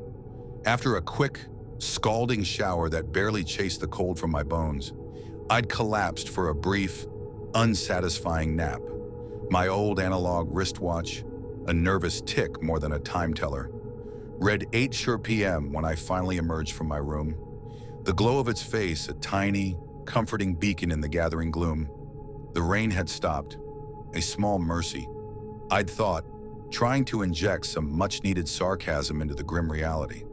My parents and kid brother had left earlier for a nearby city, visiting family, leaving me alone for the night. My mother, bless her panicky heart, had insisted they'd wait until morning to return, not wanting to drive in bad weather. I teased her over the phone, my voice feigning lightness, pointing out that there was no fog here yet. A lie. Even then, the tendrils had already started to curl around the window panes, a ghostly invasion. The phone call ended, and I made dinner, ramen noodles, because of course it was ramen, with a pathetic sprinkle of bacon bits, and retreated to my room, seeking the familiar glow of a video game. Despite the nap, the weariness clung to me like a shroud. By 10:30 p.m., I was nodding off, the controller slipping from my numb fingers. My internal monologue, usually a buzzing hive of cynicism, had gone quiet, a bad sign that, when I woke, the world was a canvas of white and bitter cold. The chill was what pulled me from sleep, a physical shove rather than a gentle nudge. My room, usually my sanctuary, was enveloped in fog so dense that I could barely make out the outline of my hand held 8 inches from my face. The glow of my television, a pale, flickering rectangle in the swirling mist, distorted the light, turning everything ghostly and indistinct. It was like waking up inside a cloud, or worse, a grave. Disoriented, my legs stiff, I stumbled out of bed, tripping over my desk chair. The sharp edge of the cheap plastic jabbed into my shin with a painful thud, and the chair toppled with a loud clatter that echoed strangely, unnaturally through the fog-shrouded room. My breath hitched. The sound seemed to be absorbed, then returned, multiplied. Frustration warred with a cold, creeping dread. What the hell was going on? I pushed open my door, the wood groaning in protest. The hallway was dimmer, illuminated only by a faint nightlight in the dining room. Every hair on my arm stood on end. The air was thick and heavy, smelling not just of damp earth and old house, but of something else, something metallic and sharp, like the tang of old blood or ozone before a storm. The silence was oppressive, broken only by the frantic beat of my own heart, a trapped bird fluttering in my chest. I shivered, the cold seeping into my very bones. That's when I saw it. The front door, usually so stubbornly closed, stood wide open. My stomach dropped. I remembered distinctly locking it earlier, ensuring it was secure against the storm, against whatever this was. But now it yawned open, a black maw inviting the cold, insidious fog inside. It was an invitation, a gaping wound in the illusion of safety. My mind, usually so quick with a sarcastic quip, was blank, filled only with the deafening thud of my pulse. Get it together. Vance. I moved slowly, reluctantly, towards the open door, my feet scuffing softly on the old floorboards. The cold air rushed in, swirling the fog around my ankles like hungry ghosts. I reached the door, my fingers hesitating for a fraction of a second on the rough wood before I slammed it shut with a definitive thud that resonated through the house. I leaned against the solid wood, my breath visible in the icy air, a shaky cloud escaping my lips. My heart continued its frantic rhythm, each thud echoing in my ears as racing thoughts clouded my mind. The oppressive silence returned, broken only by the sound of my own ragged breathing. Suddenly too loud. I looked around, trying to ground myself. The oil heater, squat and gray, stood next to me. Its gauge read a balmy 70 degrees, but the auto switch was off. Had my parents turned it off, expecting me to start a fire instead? It was a flimsy excuse even to my own disbelieving mind. Why would they? I flipped the switch, listening to the strained hum as the heater sputtered to life, a reluctant dragon awakening. Warmth, slow and precious, began to seep into the room, a false promise of comfort. My eyelids felt like lead weights, the sheer exhaustion of the last few hours, amplified by the unsettling fog, claimed me again. I slid down the wall, deciding to sit by the heater until the fog lifted, or until I figured out what the hell was going on. I must have dozed off, lulled by the low hum of the heater in the cold, pressing silence. What followed was a nightmare unlike any I'd ever experienced, yet it felt disturbingly real, indistinguishable from the waking terror. In the dream, I sat exactly as I had fallen asleep, slumped against the wall. My family returned, their chatter filling the room, a normal, comforting sound, but none of them acknowledged me. They moved around me, through me, as if I were already a ghost. I tried to stand, to call out, but I couldn't move, couldn't speak. My limbs were paralyzed, my throat a knot of dread. From the corner of my eye, a deepening shadow detached itself from the fog, creeping towards me, growing, expanding, an inky blotch against the swirling white. My attempts to scream were futile. My voice refused to carry, caught somewhere deep in my chest. The figure loomed closer, closer, until its icy breath, smelling of damp earth and something rotten, brushed my cheek. I could feel its presence, a weight of pure malevolence pressing down on me, stealing my breath, robbing me of all sensations save for the crushing, all-consuming terror. The dream ended with a loud, metallic click to my right, a sound that sliced through the suffocating silence. I woke with a violent start, thrashing against the wall. My eyes snapped open, wide and wild. The heater was off. The temperature had plummeted again, and the fog was thicker than ever, pressing against the windows like a desperate entity trying to get in, or perhaps already in. My breath hitched in my throat. That click. It hadn't been a dream. Trembling, my body stiff with a fear that bypassed reason and went straight for the primal. I forced myself up and fumbled for the heater switch, my fingers numb and clumsy. The soft hum as it sputtered to life was little comfort. The house was unnervingly silent, save for the distant creaks of old wood, the sighs of a house that had seen too much. Then, I heard it. Faint footsteps, barely audible, a whisper of sound, but unmistakable. They came from my parents' room at the far end of the house. No! My mind screamed the protest. No! It can't be! But the fear was real, a cold, hard knot in my stomach. This wasn't some natural explanation. This was something else. Something here. Something that had been waiting. My heart hammered against my ribs, a desperate drum against the silence. The circuit breaker, my only hope for light, was in the laundry room, conveniently located near my parents' door. A dark humor twisted inside me, the monster's lair, right next to the escape route. Just my luck. Slowly, deliberately, I crept through the kitchen, each step measured, agonizingly slow, trying to avoid the floorboards that groaned like dying animals under my weight. My worn boots, usually a comfort, felt impossibly heavy. Moonlight, weak and watery, streamed weakly through the living room window, a pale ghost of illumination. But the hallway ahead was a void of darkness, thick with the swirling fog. My breath hitched as the footsteps grew louder, closer, then stopped entirely. The silence that followed was worse than the sound, a suffocating vacuum that seemed to suck all the air from the room. I froze, every nerve screaming, my hand instinctively going to my wristwatch, my thumb tracing the cold metal, a small, futile attempt at grounding myself. What was it doing? Was it listening? Was it waiting? Summoning every ounce of courage I didn't know I possessed, that cursed or reluctant conscience of mine, always dragging me into the fire, I lunged forward, my hand outstretched, blindly seeking the breaker box.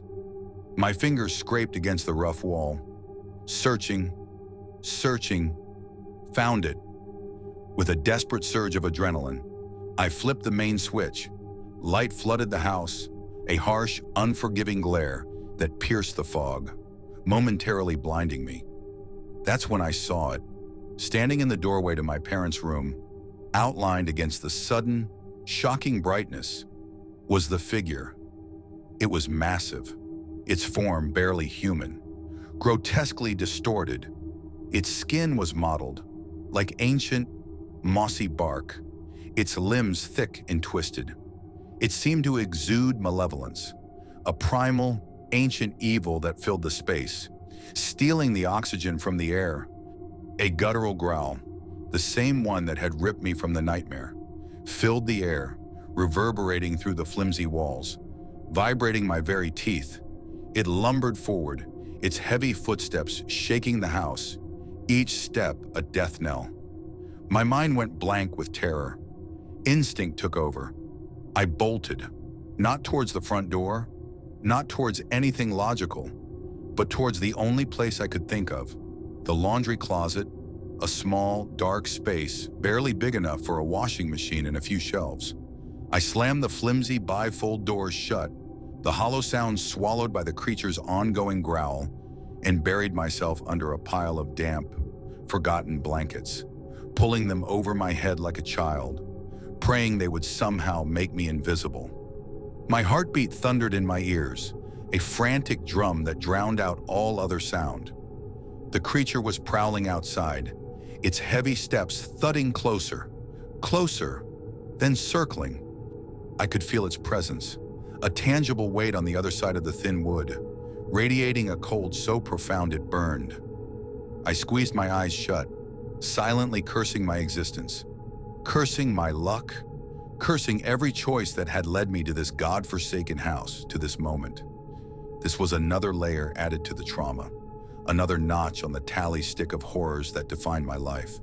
It was worse than the phantom hitchhiker's cold whispers, worse than the stench of Ethan's cannibalistic kitchen, even worse than the sickly sweet perfume of Olivia's skin-carpeted rooms. This was raw, physical, immediate, and inescapable. Time stretched endlessly, a twisted ribbon of terror. The door to the laundry room never opened, but the creature's presence was palpable, a suffocating weight just inches away. Its heavy breaths reverberated through the air, vibrating the flimsy walls around me, a hot, fetid blast that seemed to seep through the wood. I could hear it sniffing, a wet, guttural sound, like a starved beast hunting. It was searching for me. My mind raced, envisioning the moment the door would burst open, imagining those bark-like hands reaching in, tearing me from my pitiful sanctuary. Just when I thought I couldn't take it anymore, when the air in the closet felt too thin to breathe, its footsteps finally retreated, slowly, deliberately. They moved away, towards my bedroom, seizing the opportunity, fueled by a desperate, animalistic urge to survive. I burst out of the closet, scrambling on hands and knees before lunging to my feet. I didn't dare look back. I dashed through the kitchen, through the dining room, my eyes fixed on the front door, a shimmering beacon of escape. My legs pumped, burning, my lungs screaming for air. I crashed through the front door, not daring to look back, not daring to imagine what might be following. The cold, thick fog outside was a relief, a blessed veil. I sprinted across the dew-soaked lawn, the gravel digging into my feet through the worn soles of my boots. I reached my car, a battered relic I'd bought for cash, my hands shaking so violently I could barely insert the key into the ignition. My head swam with conflicting urges, to speed away and put as much distance as possible between me and that cursed house, or to sit frozen in fear, wondering if it was still watching from the shadows of the fog, biding its time. I chose flight. The drive to the nearest town felt interminable, a white-knuckled journey through a world swallowed by mist. Every flicker of movement in my peripheral vision, every shadow cast by my headlights, made me flinch, sending a jolt of ice through my veins. The fog swallowed the road, my headlights barely cutting through its thick, cloying embrace. I gripped the wheel tightly, knuckles white, navigating bends with a desperate, white-knuckled determination. The old analog watch on my wrist felt like an anchor, a small, mechanical certainty in a world gone utterly mad. When I finally pulled into the parking lot of a 24-hour diner, the relief was overwhelming, a wave of pure exhaustion washing over me. I parked, killed the engine, and sat in the suffocating silence of the cab, staring out at the world through fog-dappled windows, barely registering the faint hum of fluorescent lights from inside the diner, a beacon of bland, mundane safety. Hours passed, marked only by the empty coffee cups piling up on the table beside me. I sipped the lukewarm, bitter liquid, my hands still trembling around the warm mug. The stark interior of the diner was a refuge, its mundane normalcy an antidote to the surreal terror I had just experienced. The fluorescent lights cast a steady, clinical glow, washing over the laminate tables and stainless steel counters, a sharp contrast to the oppressive darkness and mist I had escaped. The muted clatter of dishes and the quiet hum of a coffee machine were almost hypnotic, grounding me in a reality that felt impossibly distant just hours earlier. Dawn's weak, watery light filtered through the dissipating mist, bringing no comfort, only the renewed, cold dread of what the day would hold. I was a survivor, yes, but each survival meant another scar, another shard of my soul chipping away. As I began to regain some semblance of composure, the need for human connection, even fleeting, tugged at me, my reluctant conscience, always a liability. I pulled out my ancient phone and texted my brother, just a quick check-in. His reply chilled me to the core, plunging me back into the icy grip of terror. "We're home. Where are you?" My heart sank, a lead weight in my chest. They had returned. They had walked into that house, unaware of the danger, or perhaps, terrifyingly, oblivious to what had haunted its fog-shrouded rooms. My mind raced, flashing images of the hulking, bark-skinned creature. Had it left? Was it still there? Had it seen them? "Be careful," Lock all the doors. Don't go outside, I hastily typed, my fingers fumbling on the small screen, knowing even as I sent it that the warnings would make no sense to him, that they would sound like the ravings of a madman. Returning to the house was out of the question, a non-negotiable line in the sand of my terror. Yet curiosity, that fatal human flaw, tugged at me, a persistent itch under my skin. What had I truly seen? What force had opened the door, filled the home with that suffocating fog, and lurked in the shadows, waiting for me? My mind wrestled with possibilities as I sat in the diner parking lot, the sky brightening with the pale, indifferent light of morning. I considered calling the authorities, but what could I tell them? That I'd fled from a creature shrouded in mist? A monster with bark for skin and eyes like obsidian chips? They'd just send a nice man with a clipboard and a padded room. To this day, I don't know what I encountered in that house, or why it chose to stalk me. But I've never returned to that place, and I've never slept soundly since. The memory clings to me like the fog of that night, a constant presence in the corners of my mind, its silent warnings stirring whenever the air turns cold and the mist begins to rise. It's another layer of trauma, another reason to keep moving, to keep seeking the transient, anonymous jobs that pay the bills and keep me just ahead of the darkness that seems to follow me like a hungry shadow. The worn leather of my jacket, the smooth glass of my wristwatch, these are my only constants, my only anchors in a life that feels increasingly unmoored. And yet, sometimes, I think I hear it again, the faint echo of that guttural growl, carried on the wind on misty nights. Once, when driving past the old road leading back to the house, an almost magnetic pull drawing me dangerously close, I thought I saw movement in the trees, a hulking shadow that froze me in place, every muscle screaming in protest. Was it waiting for me, biding its time? Or had it always been there, watching, part of the landscape, part of the curse that clings to me? I dare not find out. But even now, in the safety of crowded towns and bright, indifferent lights, I can feel it, somewhere in the endless fog of this world. It lingers, and I know, with the chilling certainty of a man who has seen too much, that it is still biding its time. Character count, 93879. Its eyes, black and ancient, locked onto mine. 40 feet of scaled dread, rippling with primordial hunger, coiled at the water's edge. And I knew, with a certainty colder than the ocean itself, that I was next. A guttural snarl vibrated in the air, a promise of teeth and oblivion. As it began to move, its colossal shadow falling over the sand, intent on claiming its next meal, my meal. But that moment, raw and primal, was the terrifying culmination of a day that had started with an ill-advised desire for a sliver of peace. A day that had been wrong from the first salty breath of coastal air. The relentless drone of the bus had been a form of sensory deprivation, the hum a dull lullaby of my self-imposed exile. Another overnight haul, another forgotten highway.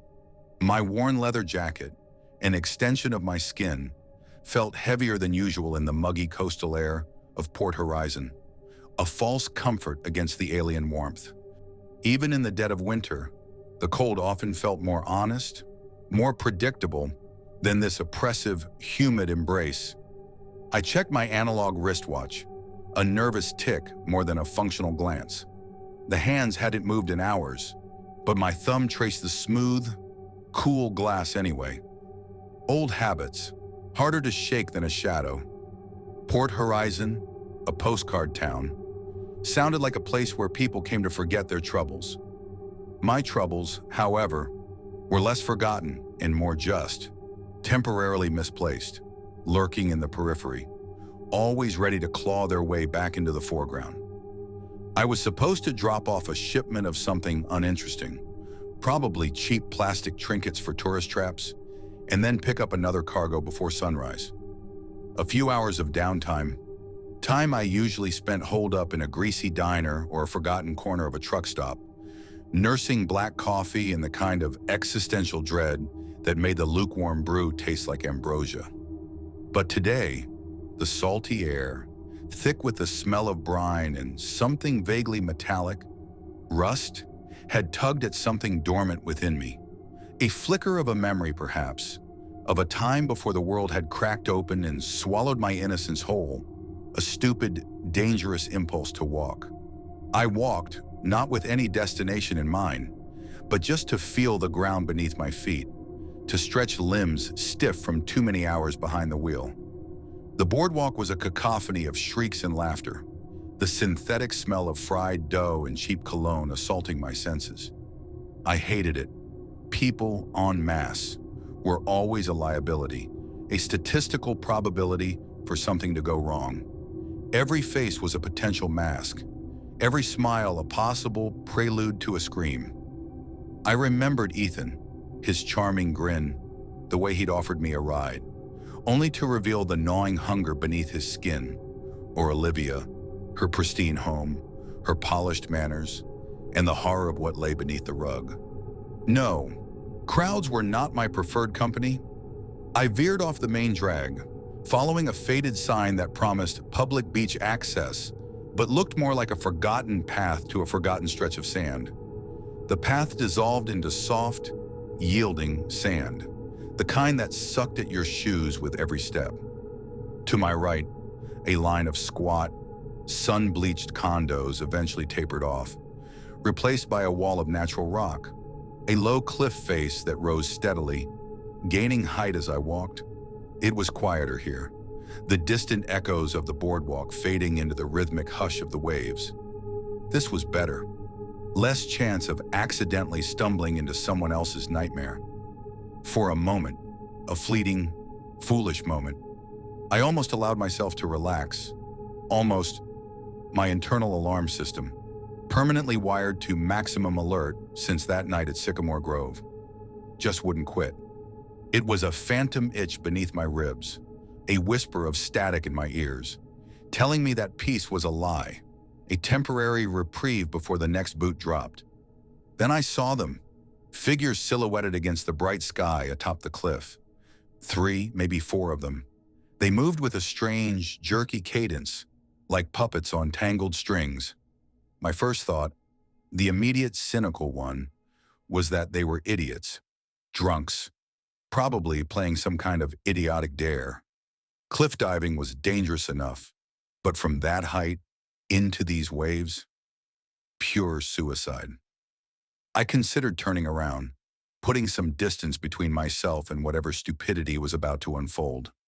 Common sense, a skill I'd cultivated through years of forced practice, screamed at me to bolt.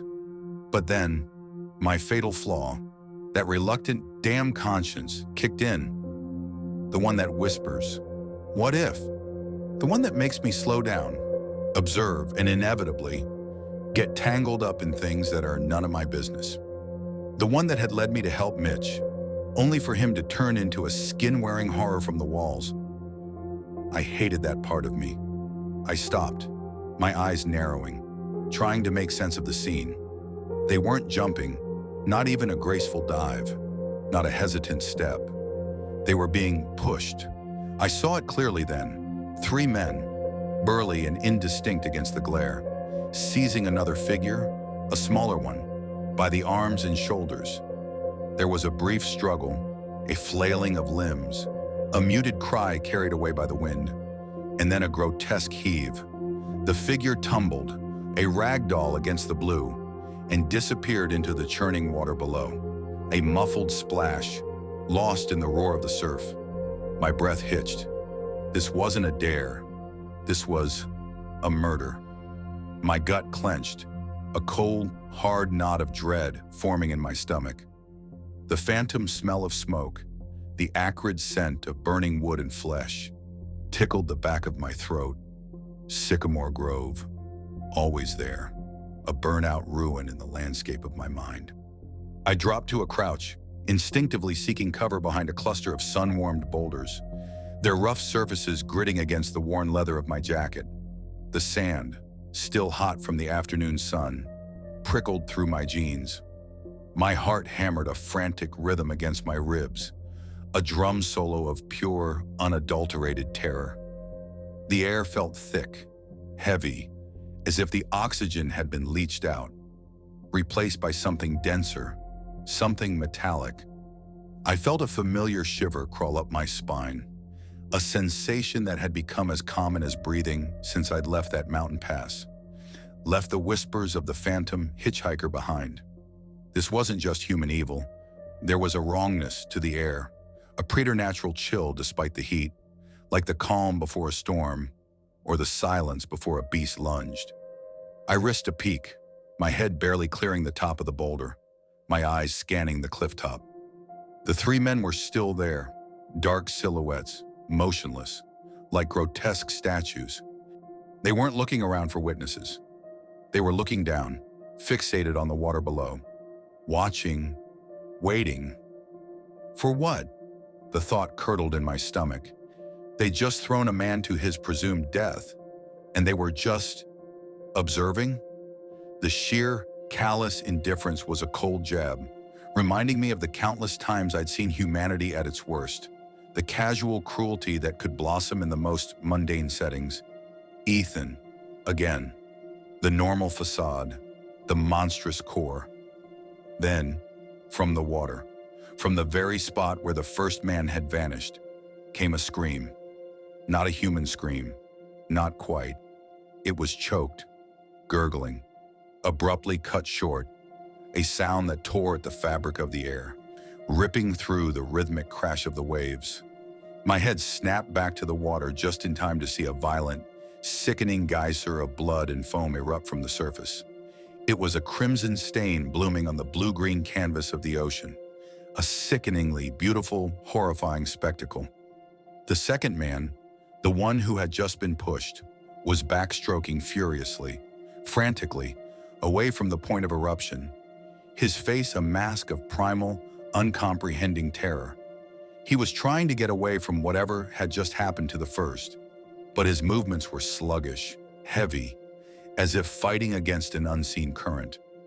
My eyes darted, trying to comprehend, trying to focus, but the sheer, visceral horror of the scene overwhelmed my senses. The first man was gone, utterly, completely gone. The water where he had fallen was calm again, save for the spreading bloom of red. The second man, gasping, half drowning, somehow made it to a cluster of barnacle-encrusted rocks near the base of the cliff. He clawed at them, desperate, scrabbling for purchase, his limbs flailing. He was trapped, nowhere to go. The men on the cliff top were still watching, silent, detached. Their patience was chilling, an almost predatory stillness. They weren't murderers. They were offering, it seemed, sacrifices. The thought made a cold tremor run through my entire body, a deeper chill than any winter night. This wasn't just a random act of violence. There was a method to this madness, a ritualistic undertone that hummed just beneath the surface of my understanding, like a low-frequency hum that rattles your teeth without you knowing why. Then it came, faster than thought, faster than a blink, a sudden, violent disruption of the water near the climbing man. No roar, no warning, just a ripple that became a surge, and then a sleek, impossibly black head erupted from the depths.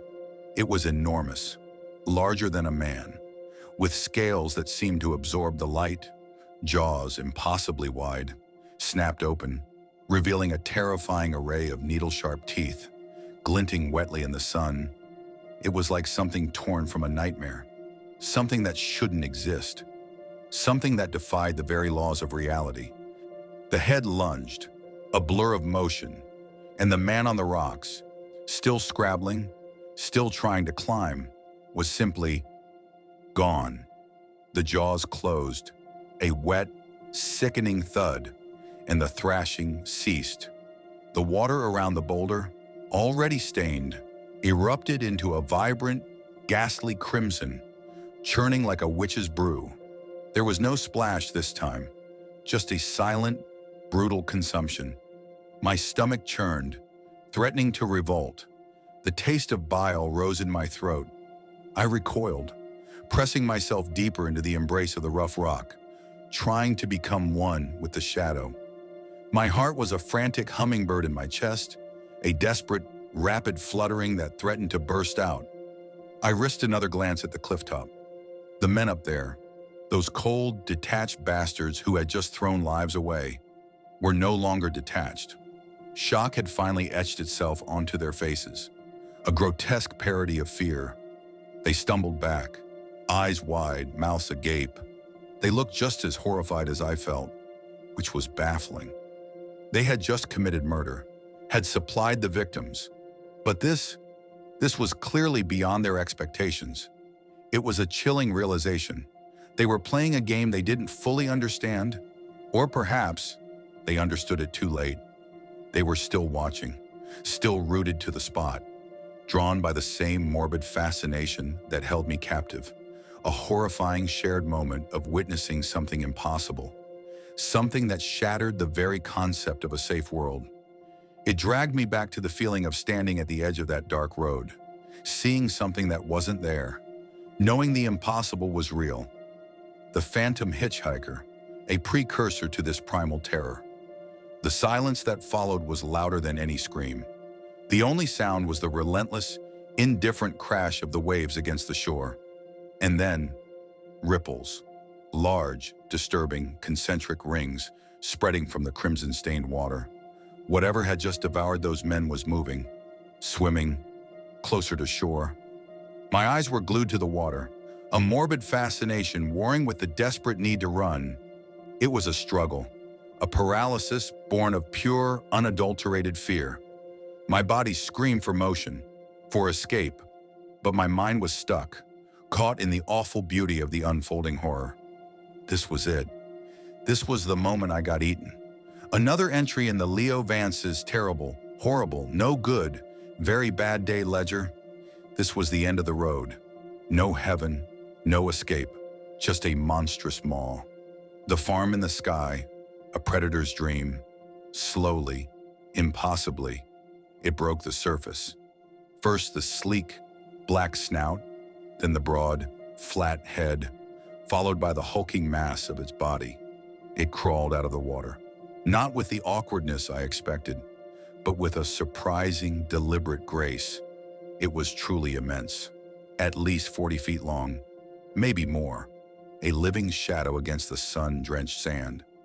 Its skin was like polished obsidian, stretched taut over a frame that resembled a monstrous Komodo dragon, but elongated, streamlined for the water, a massive paddle-like tail, easily half its body length, propelled it forward. Its legs, bent and powerful, ended in clawed feet that dug into the sand, leaving deep, dragging furrows. It was an apex predator, perfectly evolved for its domain. My mind, ever analytical, even in the face of absolute terror, cataloged the details. The way its joints articulated, the texture of its scales, the sheer, impossible scale of it. It was real. Too real. It stopped at the water's edge, its powerful body a dark, unholy silhouette against the blinding sky. Its head held high, began to twitch, its nostrils flaring. It was sniffing the air, searching, and then, with a slow, deliberate movement that spoke of ancient, calculating hunger, it threw its head back, pointing its long, reptilian snout straight up. The action revealed more of its terrifying maw, rows upon rows of those needle-sharp teeth, glistening like bone shards, hanging out of its jaw, too numerous to count. It was a perfect, monstrous instrument of death. And then it turned its head, slowly. Those ancient, black eyes, deeper than any ocean trench, fixed on the clifftop. The men, still frozen in their terror, suddenly seemed to snap out of their stupor, flinching back, as if the creature's gaze alone could burn them to ash. And then it shifted its gaze, lower, sweeping across the beach, straight at me, at the cluster of boulders where I lay, trying to disappear, trying to become nothing. I had been spotted by the monster and by the men on the cliff, whose eyes, now wide with a fresh surge of terror, followed the beast's gaze to my hiding place. Great. Just great. Another Tuesday. The monster, apparently weighing its options, seemed to conclude that the lone, exposed figure on the sand was a far easier meal than the group of humans perched high on the rocks. No accounting for taste, I thought, a desperate black humor bubbling up from the abyss of my fear. It began to move, its massive body lumbering towards me, a surprisingly clumsy gait on the soft sand. Its tail, an impressive tool for aquatic propulsion, now seemed to be a hindrance, dragging heavily, making it slow. Hope, a fragile, dangerous thing, flickered within me. I had a chance. My legs, despite the bone-deep terror that wanted to root me to the spot, responded. I scrambled up, muscles screaming in protest, and bolted. Sand flew up behind me in miniature explosions as I ran, a desperate, graceless flight. I glanced over my shoulder, the sheer reptilian bulk of the creature, a horrifying presence behind me. Yes, it was clumsy. Every step was a struggle for it, its heavy tail digging into the sand like an anchor. It wasn't built for land pursuit, thank God. My own running was hardly Olympic level, the soft sand robbing me of momentum, but at least I wasn't carrying an extra 20 feet of tail. My lungs burned, my vision tunneled, but I kept pushing, the primal fear of being a meal driving every ragged breath, every stumbling stride. The monster, ancient cunning gleaming in its dark eyes, seemed to realize its terrestrial disadvantage. Its clumsy pursuit faltered. Then, with a surprisingly fluid motion, it veered left, back towards the water. I didn't slow down, but I watched, a sickening realization dawning on me. Ripples, swift and disturbing, appeared in the water, moving parallel to my position, but much, much faster. It was paralleling me, but gaining ground. My breath hitched. It was going to cut me off. It was going to emerge ahead of me, a dark, living barrier between me and the distant, sun-drenched town, a place that suddenly felt like salvation. The monster was smart, too smart. It was almost like it knew what I was doing, what my next move would be. A chilling thought, reminiscent of the thing that had worn Mitch's face, that had known my thoughts, my fears, from inside the walls of my own safe haven. No, not a chance. Not today. My instinct for survival, honed by years of running from the unexplainable, kicked in. I veered sharply, cutting perpendicular to my current trajectory, heading directly inland, towards the distant, hazy outline of the town, towards the cluster of buildings and the faint murmur of human noise. The sand here was a little firmer, a little less yielding, and I pushed harder, my chest burning, the salt taste of sweat mingling with the metallic tang of fear in my mouth. This was it, a sprint for my life. The beach stretching endlessly seemed to mock me, every grain of sand a tiny, treacherous obstacle. Behind me, 50 feet or so from where I would have been had I kept my course, the monster erupted from the water again, a dark, colossal shape. It clawed its way onto the sand, its head whipping around, its eyes narrowing as it registered my change in direction. It snarled, a guttural, wet sound that vibrated through the air. Even at that distance, pissed off, I thought, a sardonic, weary laugh bubbling up despite the terror. It realized it had been outsmarted, if only for a moment. It hesitated, its body tense, then slid back into the water with a resentful splash, turning to watch me, a reptilian hunter studying its prey, like an alligator. Exactly. Patient, cunning, deadly. But I had bought myself a precious few seconds. I didn't stop running. Not really, but I slowed, allowing my gasping lungs to pull in ragged breaths. My legs felt like lead, my muscles screaming in protest. I kept glancing back, expecting to see those black eyes, that sleek head, breach the surface again, but it remained in the water, a dark, silent sentinel. The snarl, those needle teeth, were still visible, a promise of violence held in abeyance. It probably thought it had me, that I would eventually exhaust myself. And it wasn't wrong. I was spent, physically and emotionally. The adrenaline was starting to drain, leaving me trembling, hollowed out.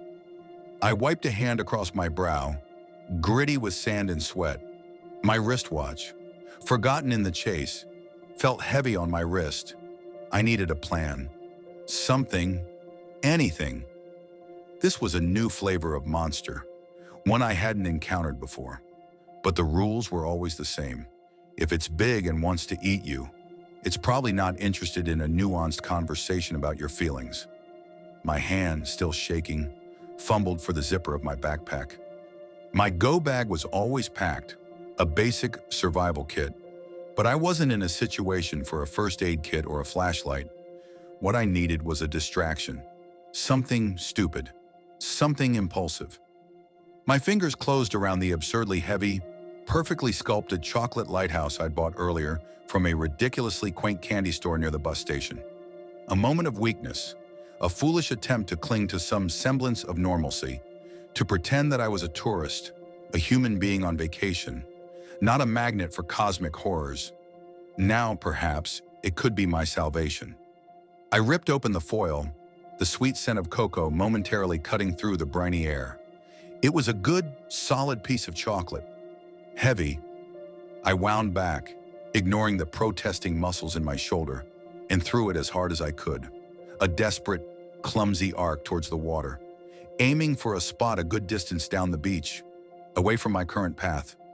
It splashed into the water, a satisfying plunk that seemed loud in the sudden, suspended silence. The monster's head, which had been fixed on me with unwavering intensity, now swiveled. Its nostrils flared, twitching. The scent, I imagined, carried on the breeze. A sweet, unfamiliar aroma in its domain of salt and blood. Slowly, ponderously, it began to swim towards the chocolate lighthouse. It moved with a renewed purpose, its massive body cutting through the water with effortless power. It breached the surface near the chocolate, its sleek head dipping down, its snake-like tongue flickering out, tasting the strange, dark lump. It must have liked it, because with a surprisingly gentle motion for such a colossal beast, it picked up the chocolate lighthouse in its massive jaws. For a surreal moment, it looked like a monstrous, scaly dog with a treasured bone. Then away with a final, satisfied, almost playful flip of its tail, it turned and slid back into the deeper water, disappearing beneath the waves, a dark ripple in the endless blue. Gone. For now. I didn't wait around for an encore. The monster might have a sweet tooth, but I wasn't about to test its patience. My legs were burning, lungs screaming, but I forced myself to move, one stumbling step after another, putting as much distance as possible between myself and that stretch of haunted beach. I had to get back to the bus, get out of this town, get back on the road. The road, as terrifying and lonely as it could be, at least offered the illusion of escape. The open highway, a blank canvas of anonymity. Is for the men on the cliff? They were still up there, probably shitting themselves, finally understanding the true nature of the beast they'd been feeding. Did I owe it to the world to report them? My cynical side said no. Let them deal with their own hell. But the reluctant conscience, that nagging voice that never shut up, told me I had to do something. Even if it was just a token gesture. I found a small, shabby diner near the bus station, the kind that smelled of stale coffee and desperation. A rotary phone, a relic, hung on the wall near the sticky counter. My hands were still shaking as I lifted the receiver, the plastic cool against my clammy skin. I dialed 911, the numbers feeling alien beneath my trembling fingers. Yes, I said, my voice rough. I need to report an incident on the private beach near the cliffs, south of town. I paused and carefully choosing my words. I saw some men pushing others into the water, and there was a lot of blood. They hit the rocks. I think I omitted the 40-foot Komodo dragon with a taste for chocolate. Who would believe me? They'd lock me up, or worse, they'd send me to a padded room, just like they always tried to do. And I had enough shadows chasing me without adding the men in white coats to the mix. The woman on the other end was professional, dispassionate. "Sir, can you describe the men?" "No," I lied, my gaze sweeping the empty diner. "It was too far. Just get someone out there." There were bodies, or what was left of them. I hung up, the click of the receiver echoing in the small space. My job was done. My reluctant conscience, appeased for the moment, settled back into its uneasy slumber. I ordered a black coffee, scalding hot, hoping it would burn away the taste of fear, the lingering scent of blood and brine. The world continued to turn, oblivious, and I, Leo Vance, the haunted everyman, the weary wanderer, was still standing, still surviving, still running, always running. My hand went to my watch, checking the time that wasn't there, a small, meaningless ritual in a world that had long since stopped making sense. The eyes were the worst part, not glinting with canine ferocity, but still black and utterly devoid of the warmth you'd expect from a Labrador. They fixed on the trembling scientist, not with hunger, but with something colder, something like calculation. Then, without a growl, without a single bark, the dog moved, a blur of golden fur and raw, unnatural power, a silent lunge that snapped bone and tore flesh, painting the sterile lab walls crimson. It wasn't an animal reacting to fear, it was an execution. That's how Soraya described it, tucked away in a corner of the dark web, a scream echoing in the digital void. Just another Tuesday night, another anonymous motel room, and another reason for me to clutch the worn leather of my jacket tighter, trying to outrun a past I can't quite remember and a future I don't want to see. The fluorescent hum of the motel room's ancient television was a dull thrum against the suffocating silence. Outside, the highway whined its mournful song, a ceaseless reminder of the miles I'd put behind me and the countless more stretching ahead. I was holed up in a roadside dive somewhere off I-80, the kind of place where the air conditioning sounded like a dying whale and the wallpaper peeled in surrender. Just another nameless town, another forgettable stop. My old analog wristwatch, a constant, comforting weight on my left wrist, ticked louder than it should have in the quiet. I checked it, not for the time. What was time to me anymore? But for the familiar click of the crown, a small, pointless ritual, midnight, figures. That's when the good stuff always happens. Or the bad. For me, it's usually both. My laptop, a cheap, dented relic I'd picked up at a pawn shop, glowed with the sickly blue light of a deep web forum. I was supposed to be looking for freelance security gigs, the kind that pay cash and ask no questions. Instead, I'd stumbled down a rabbit hole. The post was titled "The Truth About Archie," and it reeked of paranoia. The kind I usually scrolled past. Most of it was tinfoil hat nonsense. But there was something in the ragged desperation of the words, the almost unhinged clarity, that snagged my attention. A woman named Soraya. No longer hiding, she'd declared. Good for her. Idiotic for her. More like, hiding was a survival skill. I'd seen enough strange things in my life, things that defied logic, things that made the hair on the back of my neck stand up, things that occasionally still whispered in my nightmares, that my cynicism was less a shield and more a thick, calcified layer over a perpetually raw nerve. So then when Soraya started talking about a sly and deadly invention on the loose, I didn't dismiss it outright. My gut, that loyal, cynical bastard, just tightened. Here we go again. Another horror to add to the mental collection. She wrote of a secret government project, The kind of scientific hubris that always ends in tears and bloodshed. Geneticists, playing God, trying to create super animals? Of course, because regular animals aren't terrifying enough already. We need to juice them up with intelligence and strength.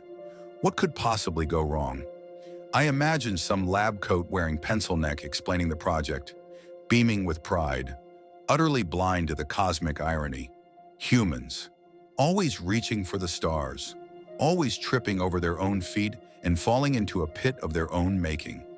The details were chilling, told in a breathless, fragmented way, as if Soraya had typed it all in a single, terrified rush before the axe fell.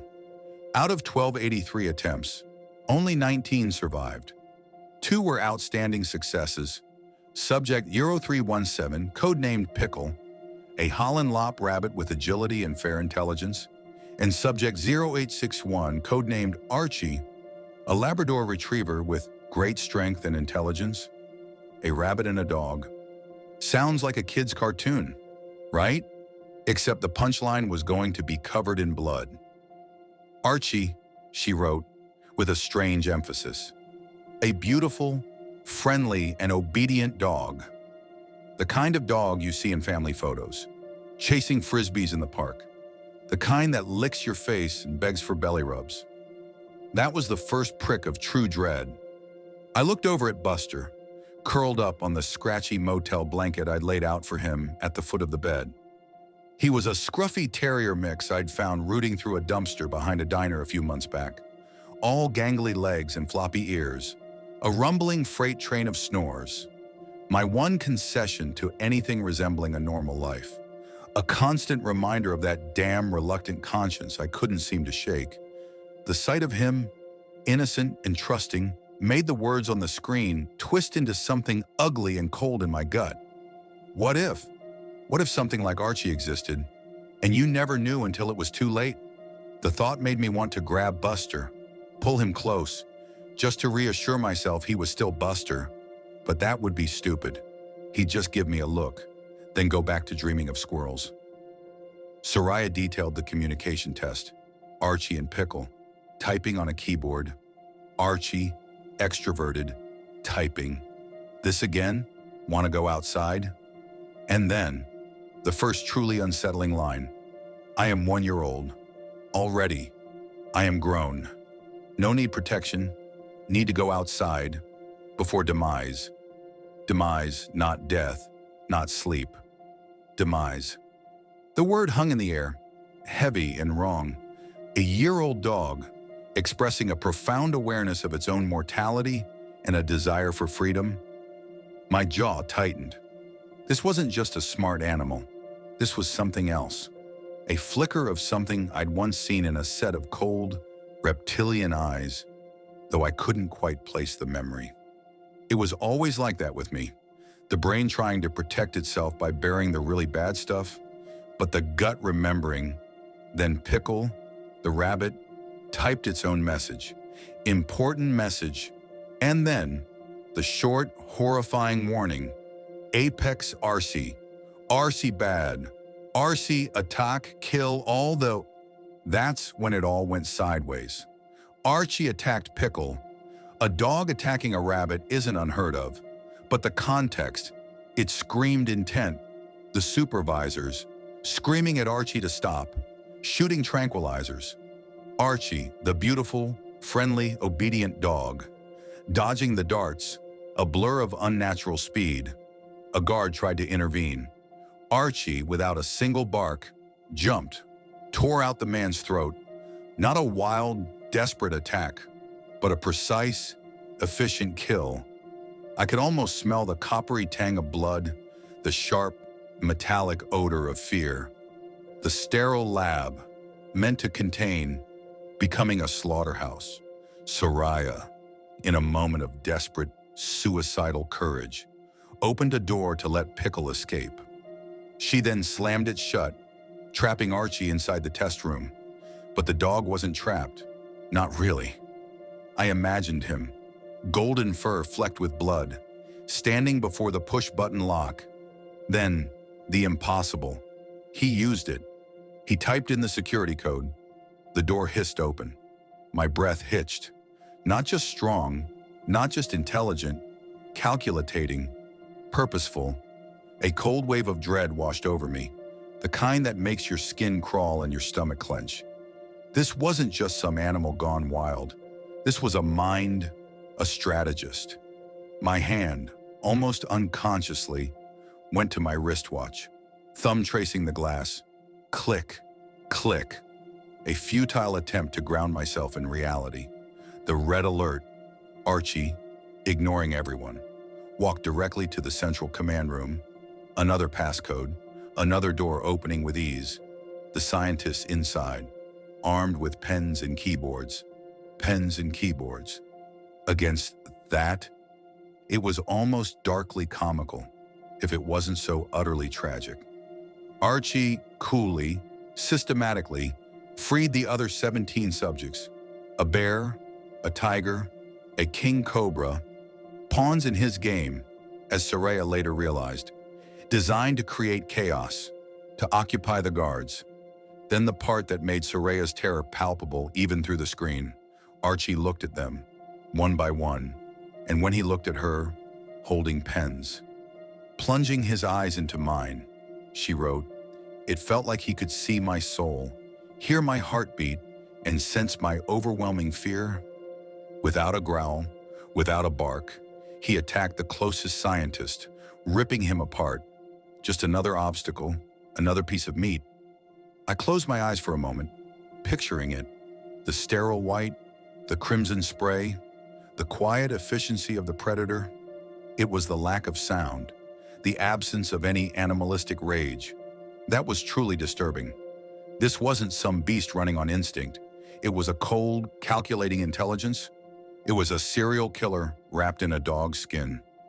The sheer audacity of it, the horrifying brilliance of its plan, made my head ache. This wasn't just a bad situation. This was a fundamental violation of the natural order. A dog, man's best friend, a symbol of loyalty and innocence, turned into a silent, methodical monster.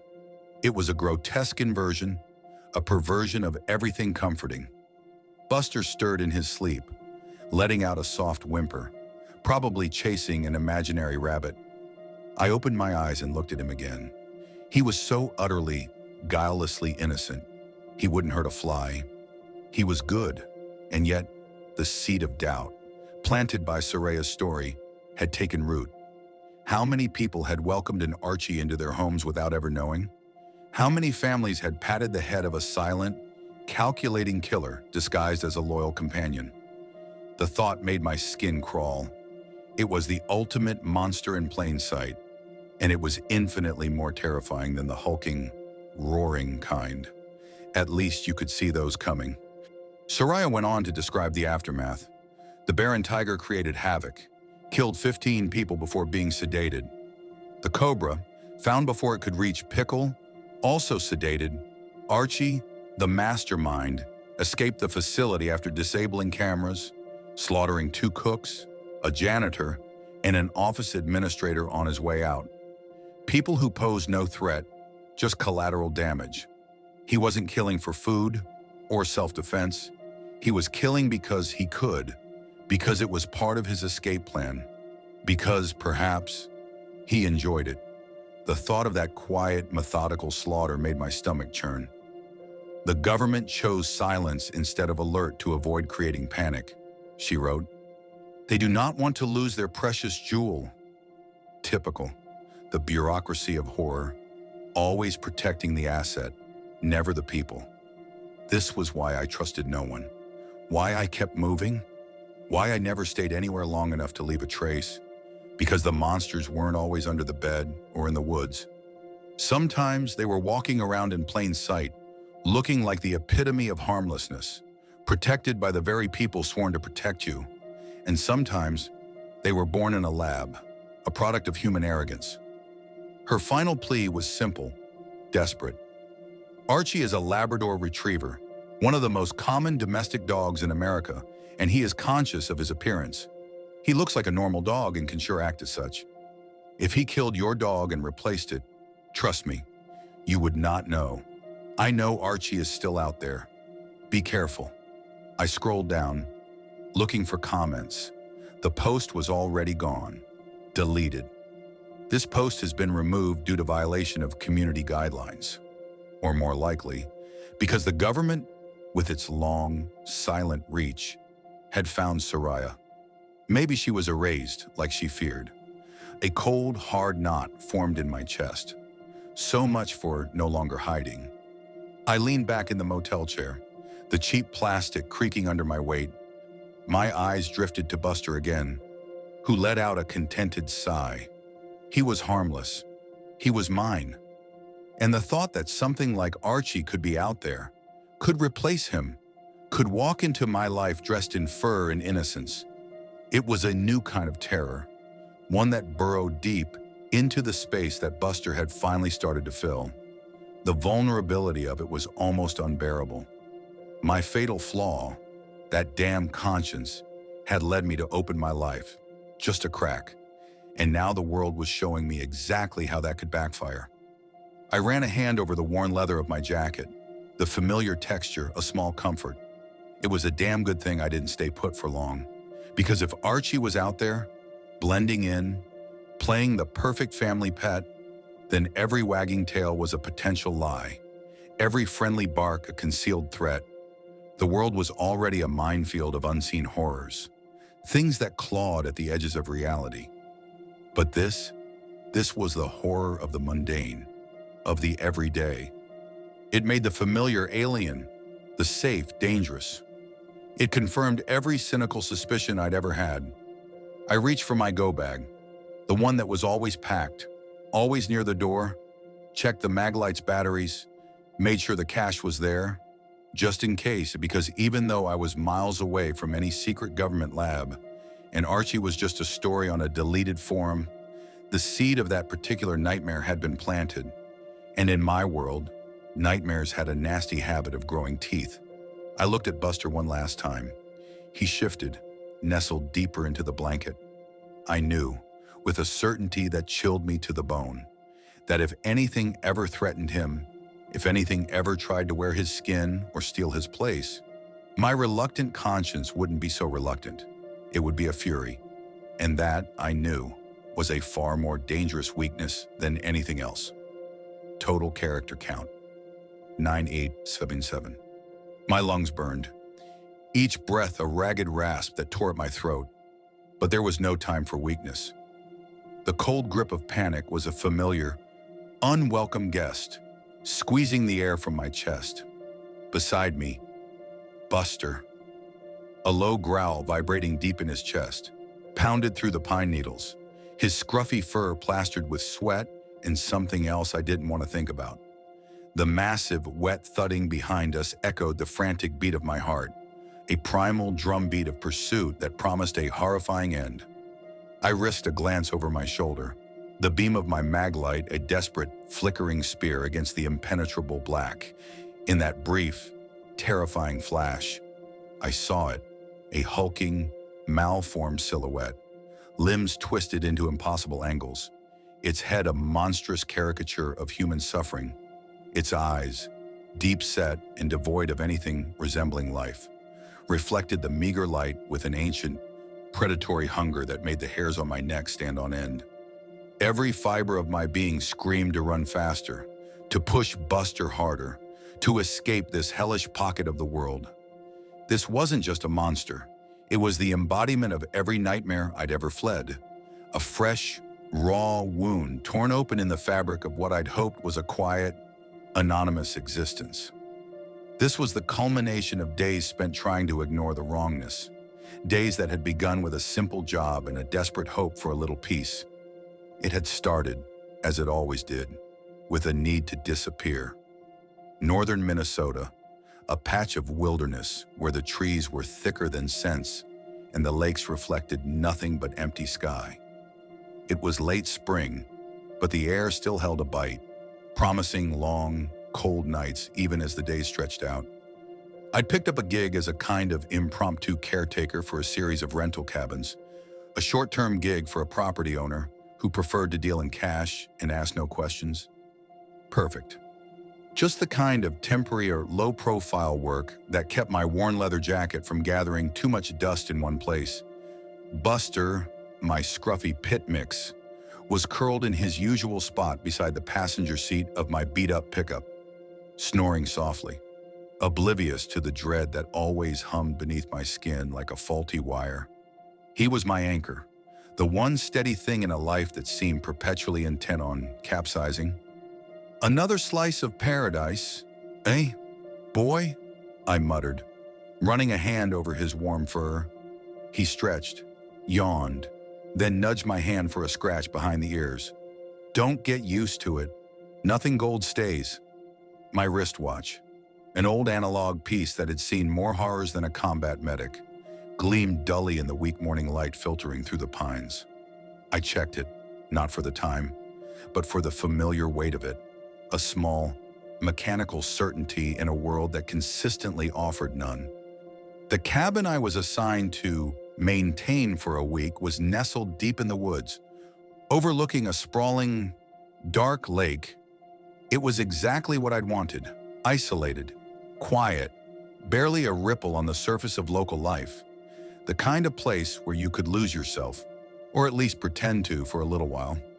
I'd barely unpacked my go bag, the one perpetually stuffed with essentials for a rapid departure, heavier than usual after that farm incident, and the sickening realization that even death offered no true escape when the neighbors arrived. A group of four, their laughter echoing through the trees with an unnatural cheerfulness that grated on my nerves. They were the type who probably thought wilderness meant limited Wi-Fi. I watched them from the shadows of my porch, a cynical smirk playing on my lips. Marcus, the big, boisterous one, his voice carrying like a foghorn. Elle, chic even in flannel, with an air of city sophistication. Rachel, bubbly and overly friendly. And a fourth guy, forgotten already, probably just there to balance the numbers. I saw them as variables, potential complications in my carefully constructed solitude. My first few days were spent in a dull, predictable rhythm. Check the water heater, clear some fallen branches, pretend to be busy. Buster trotted at my heels, sniffing out every pine cone and squirrel. The lake was still, reflecting the brooding sky like a polished obsidian mirror. Too still. I'd learned to distrust stillness. It usually meant something was holding its breath, waiting, like that quiet, pristine house full of skin carpets, where the silence was a promise of unspeakable horror, or the unnerving quiet that preceded Ethan's polite smile, masking the monster within. The first genuine prickle of unease came on the second morning. I was walking Buster along a barely discernible path that hugged the lake shore, the air unusually heavy. The scent of damp earth and pine needles thickened my nostrils. Buster, usually a whirlwind of excited sniffs, was unusually subdued, his ears swiveling, a low, barely audible whine rumbling in his throat. I saw them then, two boys, probably 10 or 12, on the shared dock. One was brazenly urinating into the lake, a defiant arch against the serene surface. The other, younger, with a cruel gleam in his eye, was systematically tearing apart a bright yellow pool noodle, gleefully feeding the shredded pieces to a bewildered mallard duck. It was a petty cruelty, but it struck me wrong. Not just the act itself, but the utter lack of self-consciousness, the casual, almost primal detachment in their movements. They looked like something dredged up from the deepest parts of the woods, not kids on a family vacation. A shiver, cold and sharp, traced its way down my spine. I gripped Buster's leash tighter. This felt off. Later that afternoon, the same two boys emerged from the deeper woods, not with fishing rods, but with rifles, bolt action, no less. They were small for such weapons, the rifles looking almost comically oversized in their hands. They moved with an unsettling purpose, their eyes flat, devoid of the childish curiosity I expected. Just empty. like the hollow spaces in the walls of that house where Mitch wasn't Mitch, where something else had taken root. That deep, instinctual paranoia began to thrum. This wasn't just typical cabin country mischief. This was something else entirely. I swore then, under my breath, that Buster wouldn't leave my side.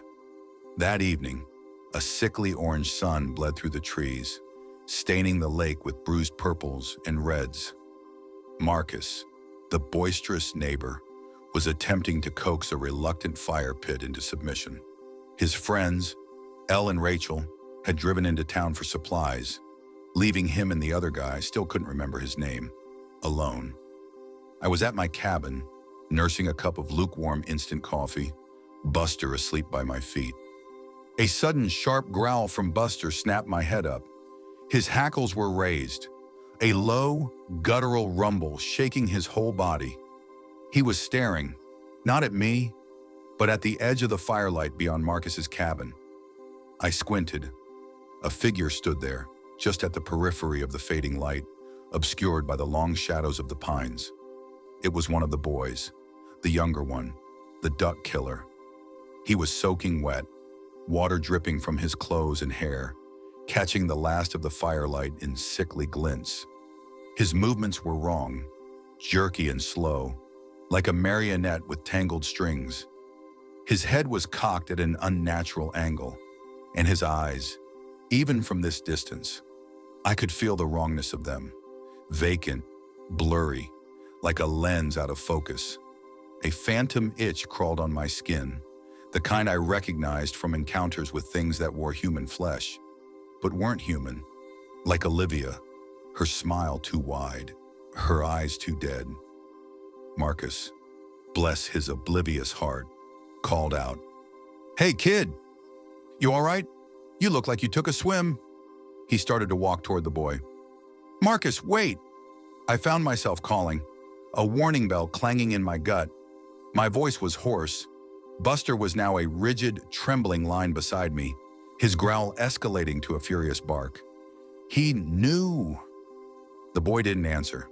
Instead, he slowly, impossibly slowly, turned his head.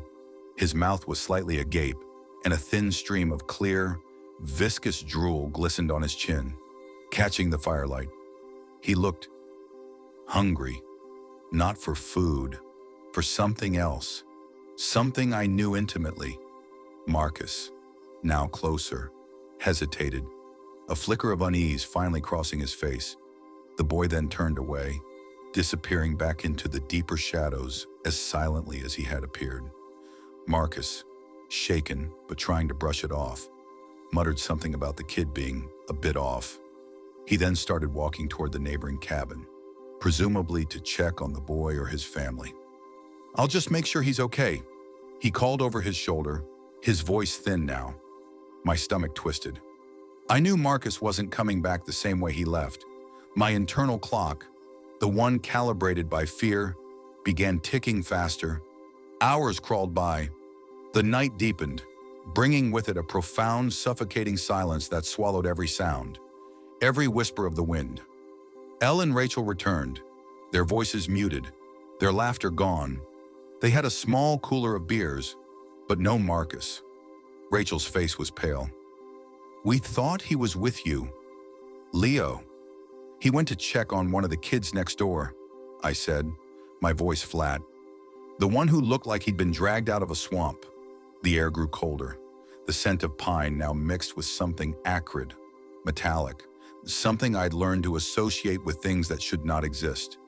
The same scent that permeated that pig-stuffed mirror house. My wristwatch glowed faintly. It was well past midnight. My uneasy quiet had morphed into a full-blown internal alarm. This was it.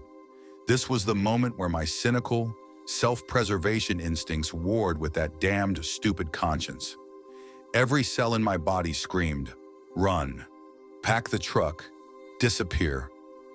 But the image of Marcus, oblivious and trusting, walking into the dark, flashed in my mind.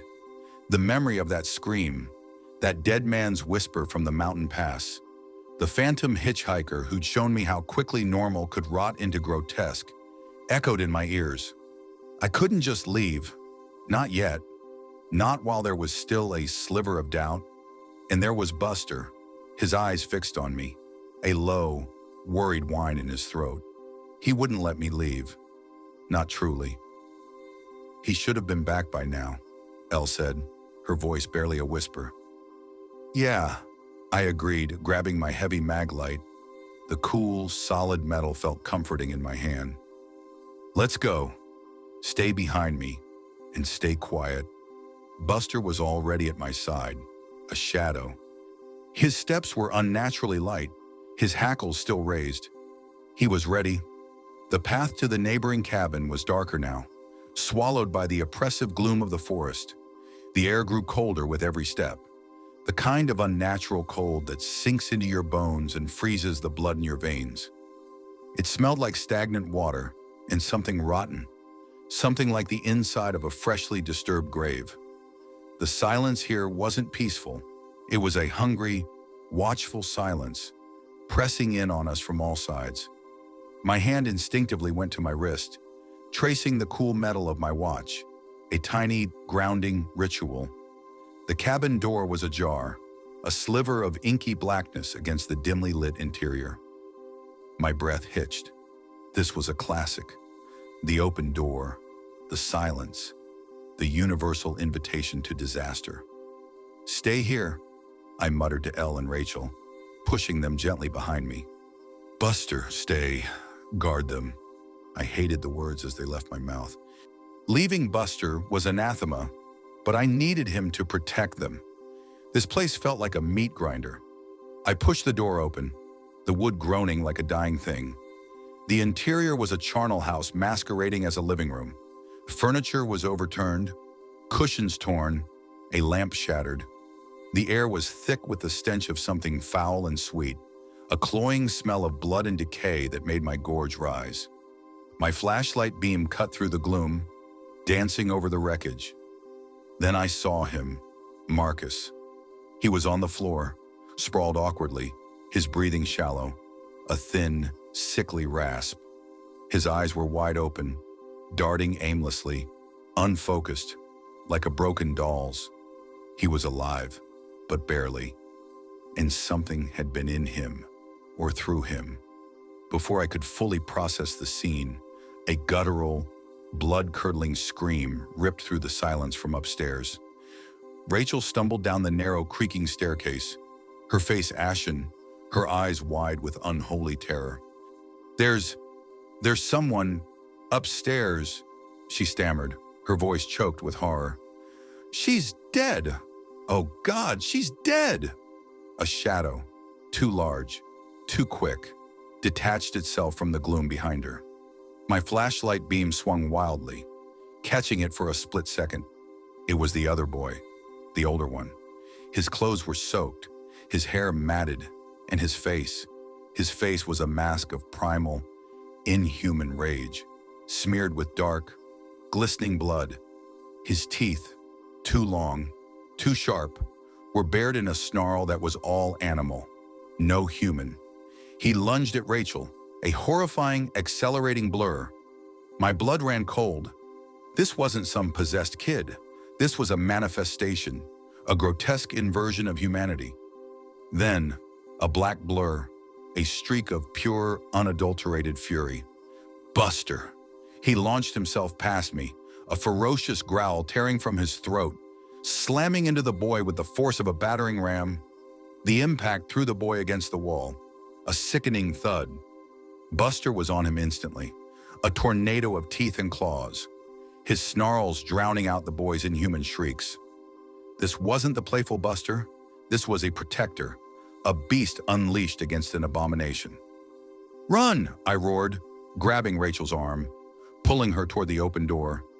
Elle, frozen in terror, seemed rooted to the spot. Elle, now! The escalating chaos, the sounds of tearing flesh. Buster's savage growls finally broke her paralysis. She bolted after us, her feet clumsy on the slippery floor. We burst out into the brutal, unforgiving darkness of the forest. The screams from the cabin, now joined by an unearthly, high-pitched wail, echoed behind us, chasing us through the trees. The familiar scent of pine was now overlaid with the metallic tang of fear and a horrifying, undeniable scent of fresh blood. My heart hammered against my ribs, each beat a desperate drum. My mind was screaming, "Go! Go! Leave it all behind!" But Buster was still in there. My protector. My only constant, he was fighting for me. He was fighting for Sykes. "Buster!" I yelled, my voice hoarse, tearing at my throat. "Buster! Come on, boy!" I pulled Rachel toward the pickup, fumbling with the keys, my hands slick with sweat and something else that I prayed was just mud. Elle was already scrambling into the back seat, sobbing uncontrollably. The engine roared to life, a blessed sound. I threw it into reverse, the tires spitting gravel. I scanned the darkness, desperate for a glimpse of his black fur, for the sound of his triumphant bark. Nothing, only the growing, guttural snarls from the cabin and the sickening sounds of something being torn apart. My heart sank, a lead weight dragging me into despair. "We have to go, Leo!" Rachel shrieked, her voice raw with terror. "Please, they're coming!" The sounds of pursuit were closer now, heavy, sloshing footsteps coming from the cabin. Not just the boy, but something bigger, something that shook the very ground. I squeezed my eyes shut for a microsecond, the image of Buster, brave and fierce, flashing behind my eyelids. He was my conscience, my fatal flaw. I couldn't leave him. I couldn't. But the others, I had to get them out. I had to make the choice, the one I always resented. I slammed my foot on the accelerator, tears blurring my vision. The truck lurched forward, leaving the horrific symphony of screams and snarls behind, a black hole of pure, concentrated evil. The scream from the bus, the phantom hitchhiker's impossible whisper, the desperate, dying gurgle of Ethan. They all coalesced into this one agonizing moment of leaving something I loved behind. This was the true terror, the one that broke you from the inside out. The drive was a blur of frantic thoughts and choked sobs, more Rachel's than mine, but the grief was a raw, gaping wound in my chest. I drove for hours, pushing the old truck to its limit, putting as much distance as possible between us and that place. We found a small, grimy motel in a town that probably didn't even have a gas station, just a single, flickering neon sign. I dropped Elle and Rachel off, handed them enough cash to get them on a bus, and told them to forget they ever saw me. They were too traumatized to argue. They just stumbled into the motel, shells of the people they were. But I couldn't leave it at that. The image of Buster, still fighting, still loyal, was a burning brand in my mind. He was my family. He was all I had left. The thought of him being lost, or worse, consumed by that thing, was unbearable. It clawed at me. The guilt, the desperation, the profound sense of wrongness. My hand went to my watch, fiddling with the crown, trying to ground myself. This wasn't about heroism. This was about a profound, almost pathological responsibility that I cursed even as it drove me. I couldn't just walk away. My reluctant conscience, my most dangerous trait, demanded I return. I waited until the early hours of dawn, the sky a bruised purple, before heading back. The air was colder, crisper, promising a brutal day. My go bag was still in the truck, but I pulled out the heavy maglite and a wrench, the only weapons I had. My hands trembled, not just from the cold, but from the fear that tasted like ash in my mouth. Every curve of the road, every looming shadow of the pines, screamed danger. This was a fool's errand. I knew it. But the thought of Buster, alone, perhaps injured, propelled me forward, a desperate, unwavering beacon in the darkness. The cabin was a ghost of its former self. The door still hung open, a gaping maw. The stench was worse now, cloying and thick. A mix of blood, decay, and something else. A musky, animalistic odor that curdled my stomach. The silence was broken only by the drip, drip, drip of something from the ceiling. I stepped inside, my breath held, my flashlight beam sweeping the devastation. It was worse than I remembered. Blood smeared the walls in gruesome patterns. Furniture was splintered, and the floor was slick with fluids. It was a slaughterhouse. My eyes darted around, searching for a familiar black shape, a sign of life. Anything. My heart was a stone in my chest. "Buster?" I whispered, my voice a broken rasp. "Buster? Boy?" No answer. Just the drip, drip, drip, and the buzzing of flies already at work. My chest tightened, the grief overwhelming. He was gone. My one pure thing, gone. Swallowed by the darkness that always seemed to follow me. The same darkness that haunted me from Sycamore Grove. The same darkness that tainted every road I'd traveled. Then, a rustle, a faint, weak whimper from the deck outside. Adrenaline surged through me, a raw, burning hope. I stumbled through the debris, pushed through the broken door to the back deck, my flashlight beam shaking. And there he was, Buster. He was standing, barely, his black fur matted with grime, mud, and sticky, dark blood.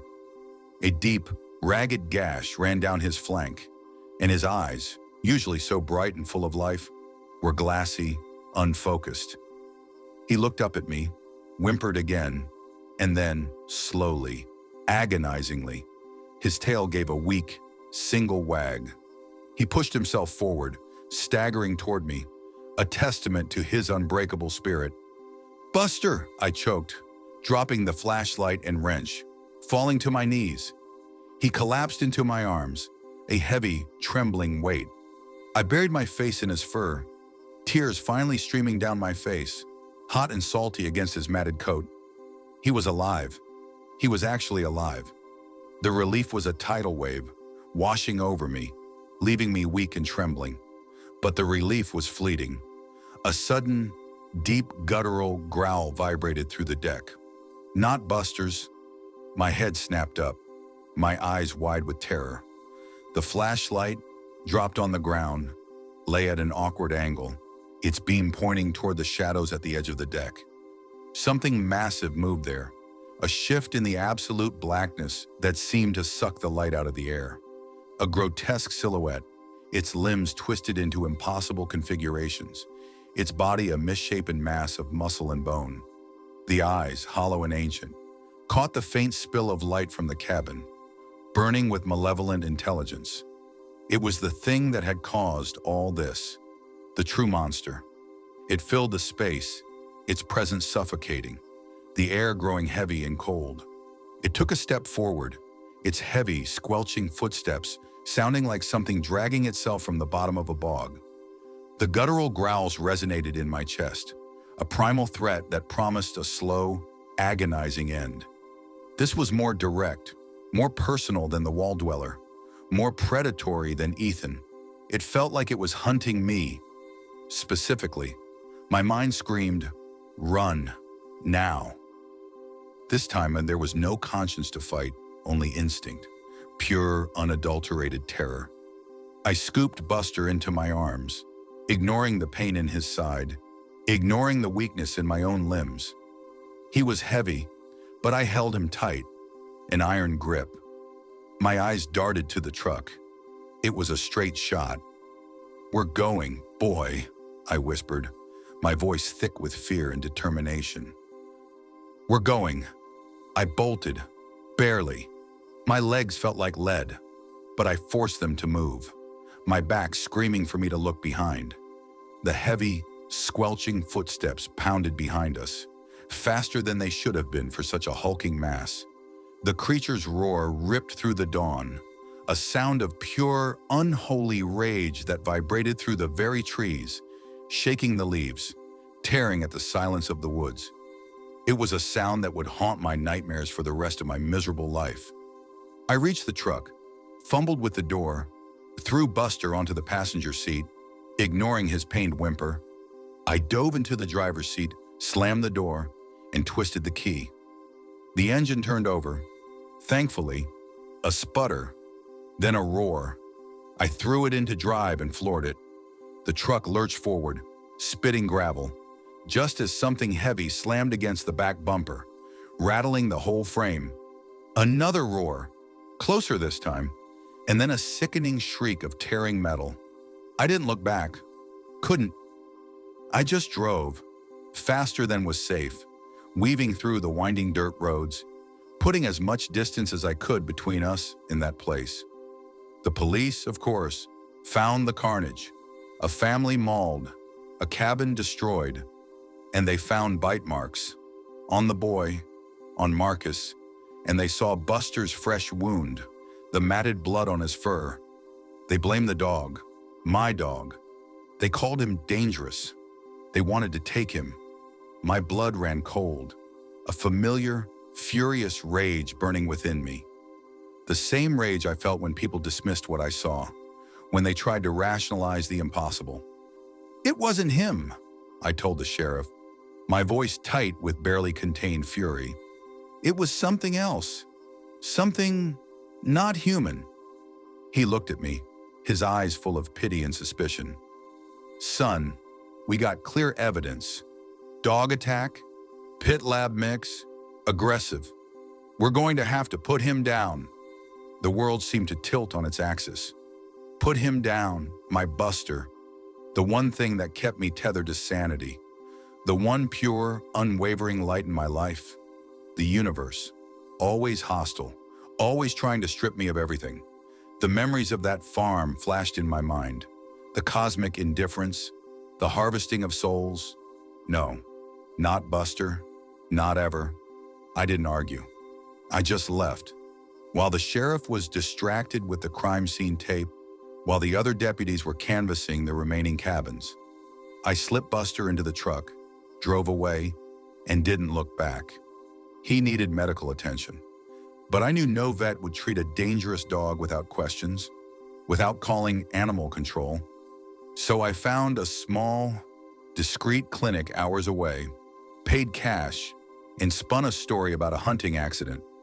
They stitched him up, gave him antibiotics, no questions asked, or at least none they voiced. Now we're back on the road. Buster, still a little weak, is curled beside me, his steady breathing a constant comfort, a proof of life. But the weight of it all presses down, heavier than ever. I'm a fugitive now, wanted for something my dog supposedly did, fleeing from something no one will ever believe. The shadows of that lake, of that monstrous thing, still cling to me, seeping into my dreams, twisting every quiet moment. Every time I close my eyes, I see its hollow, ancient eyes, hear its guttural roar, feel its breath on my neck, the stench of that cabin, the taste of blood in the air, the feel of Buster's trembling body in my arms. It's all burned into me.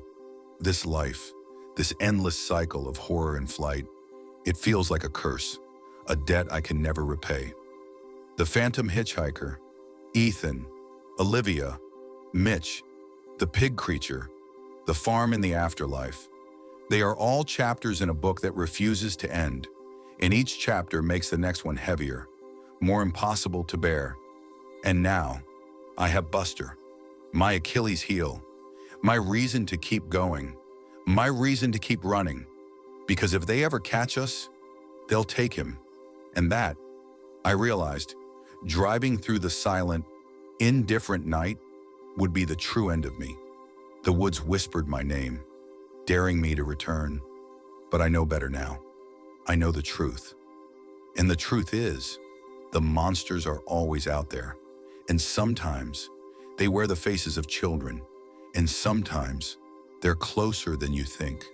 And sometimes the very act of surviving feels like the biggest punishment of all. Character count, 9,876. The rope bit into my throat, a rough, unforgiving twine digging deeper with every desperate, futile tug. Air was a luxury suddenly snatched away, replaced by the crushing weight of panic. My vision swam, speckled with black, but I could still see him. Felix, or Joshua, whatever the hell his name was, his face a distorted mask of delight, framed by the impossible verdant green of a backyard that felt less like a neighbor's and more like a carefully constructed lie. The world tilted, a silent, suffocating scream building in my chest, a primal terror that, even now, decades later, could still taste like copper and regret. It was the moment the world first showed me its teeth, a quiet, insidious violence hidden behind pastel-painted doors, a promise of the endless strangeness that would define every wretched year that followed. That sickening, breath-stealing revelation wasn't an isolated incident. It was the crescendo of a childhood spent adrift in a sea of identical houses, a prelude to a truth so unsettling it shattered the very foundation of my reality. Before the rope, before the black spots danced in my eyes, there was only Cellar Street, a place of unsettling sameness where normalcy was the greatest deception of all. Cellar Street, the name itself felt like a flat, dry biscuit in my mouth, utterly devoid of flavor or distinction. We lived there as a kid, in a neighborhood that wasn't so much designed as it was photocopied, then pasted onto a quiet, unassuming hill overlooking a town too small to matter. Every house, every single one of the 20 structures that lined that peculiar stretch of asphalt was a carbon copy of the next, dark ocean blue siding that somehow always looked freshly painted. Even when the gutters were clogged with leaves, identical wooden window frames, the same shade of muted gray. Even the blooming impatiens in every front garden seemed to have been cloned from a single, weary parent plant. It wasn't quaint, it was uncanny. A production line of domesticity, each unit spit out exactly like the last, a glitch in the suburban matrix. And despite my young age, even then, I could feel the wrongness of it, a low hum beneath the surface of what was supposed to be a perfectly normal, idyllic childhood. My gut, a loyal companion even back then, was already learning to clench. We all had the same dented postbox, the same faded green recycling bin, the same meticulously trimmed rose bushes that never seemed to wilt. Even in the hottest summer, it wasn't just a style choice. It felt like an imposed uniformity, a set of rules nobody ever explicitly stated, but everyone rigidly adhered to. You'd assume all those pastel, yellow-painted garages held the same sensible sedan, too. But as far as I knew, my parents were the only ones who even owned a car. Or at least, the only ones I ever saw using one. The other garages always remained stubbornly shut, their facades mirroring ours, yet their contents remaining a mystery. It gave the street a static, almost theatrical quality, like a stage set waiting for a play that never started. The air itself on Cellar Street always seemed still, quiet, almost, holding its breath. There was no bird song, no rustle of leaves, just that unsettling, profound silence that amplified every little sound from within our own four walls. Our street was pretty high up, a good, lung-burning hike from the town below where I went to school, where we bought our groceries and Dad punched the clock.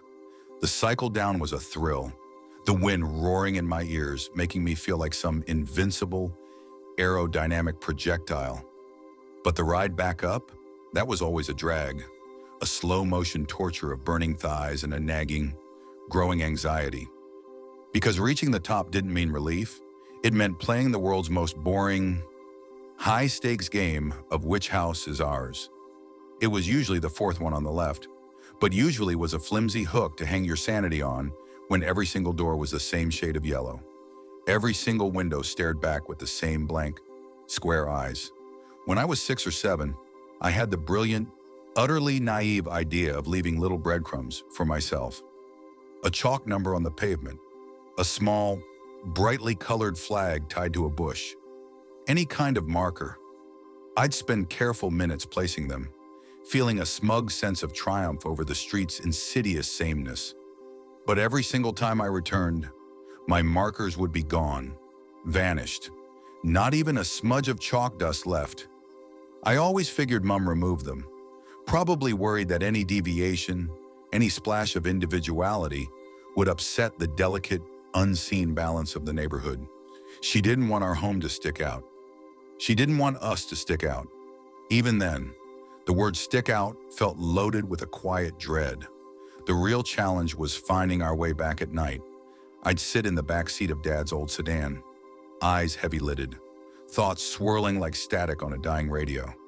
The car would pull onto Cellar Street, and for a terrifying moment, the identical dark blue houses would loom out of the darkness, an endless, repeating pattern, and I'd be convinced we were trapped, forever cycling through a nightmare loop. With an eerie chill crawling up my spine, I'd squeeze my eyes shut, muttering a silent prayer that Dad would somehow, miraculously, point the car at the right yellow door. How can it be my home if I can't even recognize it? A voice in my mind, even at that young age, would demand. But despite the fear, I trusted Dad. He was solid, dependable, a man of facts and logic, though those qualities felt increasingly strained on Cellar Street. Mom, on the other hand, well, she seemed to struggle more. She'd never admit it, of course, but I could swear on my worn baseball glove that she'd accidentally slipped through the bright yellow door of the neighbor across the street more than once. Her face, usually so composed, would be a mask of barely suppressed panic as she swiftly backed out, mumbled apologies unheard by anyone but me. I knew it had to be an accident because she drilled it into me, a mantra of childhood, that we were never to visit any of the neighbors on Cellar Street. Never. Not even a polite wave across the perfect, identical lawns. It was a rule without explanation, a constant hum of unease that settled deep in my bones. For a kid, the world's a pretty blank canvas. Your parents paint in the lines of right and wrong, and you've got no choice but to believe them. My mom never wanted me to bring friends home. There were no other kids on our street. Not really, except for the baby in house number 8 on the right side. I'd see the mother and child taking a stroll sometimes. The woman with a peculiar, fixed smile, always waving with a slow, deliberate grace that felt more like a performance than a greeting. A few times she even called out, inviting me inside, asking if I'd like to babysit her little girl. My gut would twist. The smile, the wave, the invitation. They all felt too perfect, too rehearsed. I always politely declined, the words catching in my throat, Mom's unspoken rule a suffocating weight. If I wanted to meet friends, I had to go all the way down to town. Dad would often drive me. I think he sensed the growing loneliness up on that hill, the way the silence of Cellar Street was starting to echo inside me. I bet we can convince your mom to let a friend visit sometime, he'd say, his voice thick with a compassion that seemed out of place on that desolate street. She's just a little protective. Son, but I'm sure she won't let us stay all alone up on the hill forever. He'd joke, a forced lightness in his tone. But I knew he didn't like it much either. This isolated existence, this strange, neighborless life. He'd check his old analog wristwatch then, a quick, almost unconscious flick of the wrist, as if to confirm the precise second of our shared, isolated misery. Even then, I noticed the tick, a small, reliable anchor in a sea of unspoken anxieties. Things were about to change, though violently, after an event that, even now, with the benefit of a lifetime of horror, I still struggled to process. I was just finished with school, the fluorescent lights of the classroom replaced by the blinding glare of a late afternoon sun. Normally, Dad and I would make the slow, winding climb up the hill together, but he was stuck at work, a last-minute shift, and I had a sudden, restless energy that made the thought of waiting unbearable. So I decided to walk. The road went on forever, it felt like, winding through scrub brush and the occasional, unsettlingly pristine, deserted farm. By the time I spotted the small, faded sign for Cellar Street, I was breathless, my legs aching, but a strange sense of anticipation, or maybe just a child's naive curiosity, pushed me on. I walked down the road, making a point to count. 1, 2, 3, 4. Our house, the fourth on the left, the blue siding, the yellow garage, familiarity, a small, welcome comfort. The door wasn't locked. Odd. Mum was usually so meticulous about security. A tiny prickle of unease, barely registering, went through me. "Mum, I'm home," I called out, my voice echoing a little too loudly in the sudden stillness of the entryway. No response. For a frantic moment, a familiar, childish fear seized me. Had she mixed up our house again? Was she inside the home of the smiling woman from the opposite side of the street? The one with the vacant eyes and the baby that never seemed to cry? But then, from the door frame leading to the backyard, a boy appeared, pale, freckled, with wide, curious eyes. And the backyard, with its towering, ancient oak and rusty swing set, looked exactly, uncannily, like ours. The realization hit me then, a cold splash of certainty. I was the one standing in the wrong house. "Are you the kid that lives next door?" the pale kid with the freckles asked, his voice thin, reedy, like something stretched too tight. He didn't look quite real. His skin had a waxy sheen to it, and his freckles seemed too perfectly placed, like painted dots. I nodded, my heart thudding a nervous rhythm against my ribs. "Yeah, I'm Felix. Are you new here?" The lie slipped out effortlessly, an immediate, reflexive defense. "Felix, my given name. Not Leo. I was Felix back then. Just Felix." "Sure am. Dad and I..." "Joshua. The boy doesn't really live next door. Their home just makes it appear that way." The voice of a man, deep and resonant, cut us off. He stepped into the light, a tall, gaunt figure with a smile that didn't quite reach his eyes. He must have been Joshua's father. His clothes, a sensible tweed jacket and slacks, looked strangely archaic, as if pulled from a photograph album from a forgotten decade. My child's mind registered the oddity but couldn't quite process the sinister undertone. "You don't?" Joshua said, his thin face falling into a disappointed pout. "You said I'd make friends here. Dad, that's not fair." "Well, maybe you can show Felix your swing set in the garden, and if he likes it, he can stay?" The man's voice was smooth, almost hypnotic, but there was an edge to it, something sharp and cold, like a freshly honed blade. "Stay." The word hung in the air, heavy with unspoken implication. I wasn't sure what to say to that. Every instinct screamed to run, to bolt back through the identical door and find the real fourth house on the left. Mum's strictures about neighbors echoed in my head, a frantic, silent alarm. But then again, these were our neighbors, or at least, they looked like them. And Joshua seemed nice, a little strange. Sure, but he was a kid, a playmate. The isolation of Cellar Street had gnawed at me, a constant, dull ache, and the thought of companionship, even odd companionship, was a powerful lure. The reluctant conscience, even then, was a fledgling thing, pushing me towards something I knew, deep down, I should avoid. I just hadn't learned to hate it yet.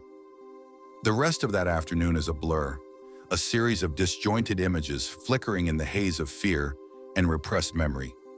I know I followed Joshua into their garden. Outside, the same towering oak tree stood sentinel, its ancient branches spreading a wide canopy over a backyard that was, again, uncannily identical to ours. And there, beneath it, was the swing set, two rough wooden planks suspended by thick, knotted ropes, hanging still in the heavy air. I remember the smell of damp earth, the faint, sickly sweet scent of the impatiens, and a subtle metallic tang I couldn't place, like old blood or forgotten iron. I'm still not sure exactly how it happened. One moment, I was standing, watching Joshua approach the swing, his smile widening to something grotesque.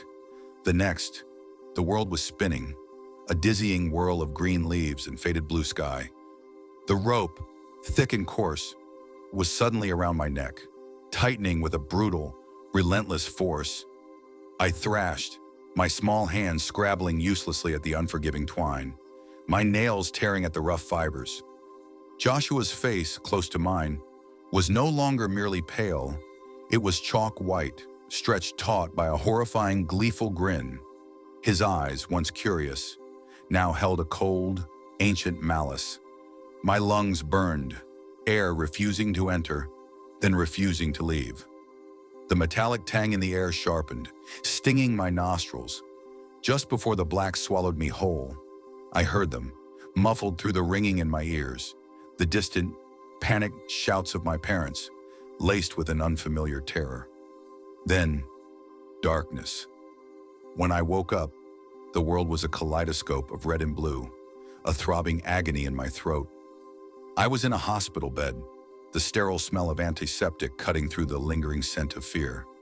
My parents were there, their faces drawn and pale, but they weren't looking at me. They were screaming, their voices raw with anger and fear, bouncing off the pristine white walls. Dad picked me up, his hands shaking, and we drove. Not home. Just drove. Anywhere but there. For days, my throat remained an angry, bruised landscape, a painful, constant reminder of the rope, of Joshua's smile, of the house that wasn't ours. When we finally got back home, days later, the air in our house felt colder, heavier. Dad was angrier than I had ever seen him, a simmering rage that vibrated through the floorboards. I wanted to explain, to tell them it wasn't my fault, that I had counted the houses right, that he had been so weird, that the house wasn't ours. But they wouldn't listen. They didn't even seem to hear me. Instead, I was sent to my bedroom, the heavy oak door thudding shut with a finality that felt like an execution, ear pressed against the cold wood. I listened to them fight for hours, their voices a low, guttural rumble, punctuated by sharp, angry bursts. "I built this insane monstrosity of a house for you." Dad's voice, usually so steady, was cracking, brittle with despair. "I tried, I really did, but I can't do this any longer. This isn't right. This isn't right for me, and it certainly isn't for Felix." His words hung in the air, a confession, a plea. "I love you, George, but I can't leave. You know I can't. I'm sorry." My mother's voice, usually so strong, was a vibrating whisper, thick with tears. A familiar, unsettling chill went down my spine. She couldn't leave. Why couldn't she leave? "Yes, you can. And you should. You need to let go. Mirren." I couldn't make out what she said next. But later that night, Mum came to my room. Her eyes were swollen, rimmed with black, as if she'd been crying for a century. I braced myself for an explanation, for a plea, for a reason. But all she did was tell me to go with Dad, that I could come and visit when I was older. Her voice was flat, devoid of emotion, a ghost of her usual self. It was a dismissal, a surrender. She chose the house, the strange, identical house, over me. Even then, a cynical seed of bitterness began to sprout in my young heart. My father was not an emotional man. We never talked about feelings. Not really, especially not about the gaping wound that was our old home on Sellen Street. I knew he despised even the thought of it.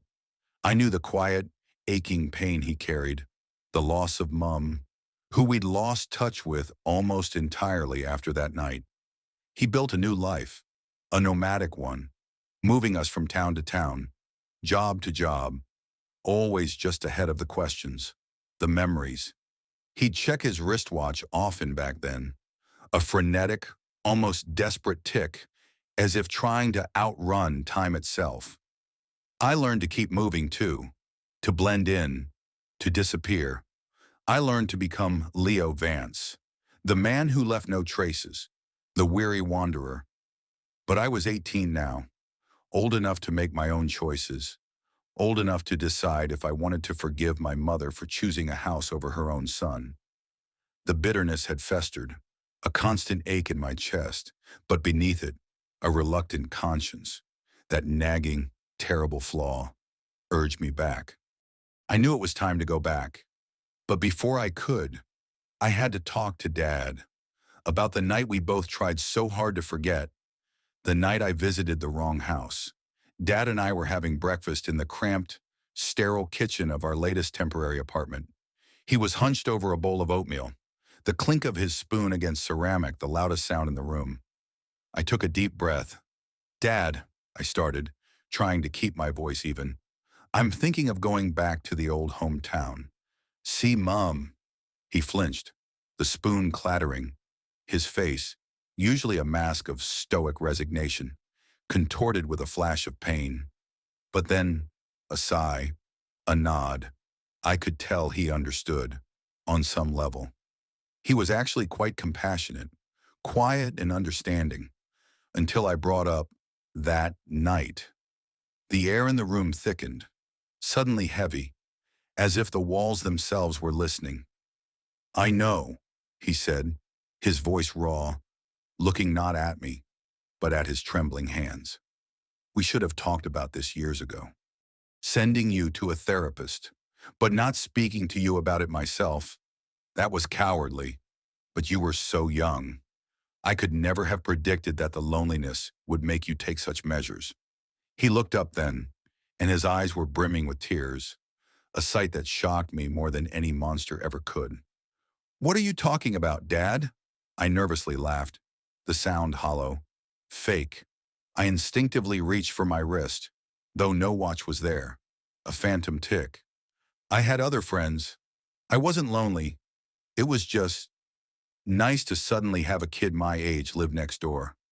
I know I shouldn't have walked inside Joshua's house, but it probably wouldn't have happened if we'd had a freaking number on I said, trying to inject some levity, some normalcy into the surreal conversation. The bitter joke died on my lips. Dad's eyes, still wet, snapped open wide. A look of profound, horrified confusion spread across his face. Joshua, Felix, I thought we made you understand that there was no Joshua. My heart hammered. Yeah, I know. I guess they had to leave after what happened. The words felt like a desperate attempt to cling to a reality that was rapidly slipping through my fingers. Dad stared at me, his gaze unblinking. His jaw tightened, and he slowly pushed his bowl away. Felix, he said, his voice flat, dangerously calm. What is going on? You almost sound like your mother. There never was a boy named Joshua who lived next to us. Nobody lived next to us. That was the whole issue. Your mother wanted to have a house on that hill, and the solitude. It slowly made her go crazy. Apparently, it rubbed off on you. What the hell, Dad? What do you mean? My nervous laughter was louder now, more desperate. I pushed back from the table, my chair scraping loudly. There were like 20 houses just like ours. The blue houses with the yellow garages. This really isn't funny. Dad, a cold sweat broke out on my forehead. This wasn't a joke. This was something else, something terrifying. Dad pushed himself up and came around the table, placing a heavy hand on my shoulder. His eyes, though still red-rimmed, held a strange, sad clarity. Boy, I can assure you, there was no other house like ours. Your mother drew the concept of the building herself. We built it for her, brick by painstaking brick, because it was her dream home. She was so heartbroken after her mother passed away. I thought nothing could ever make her happy again until we built that house on the hill.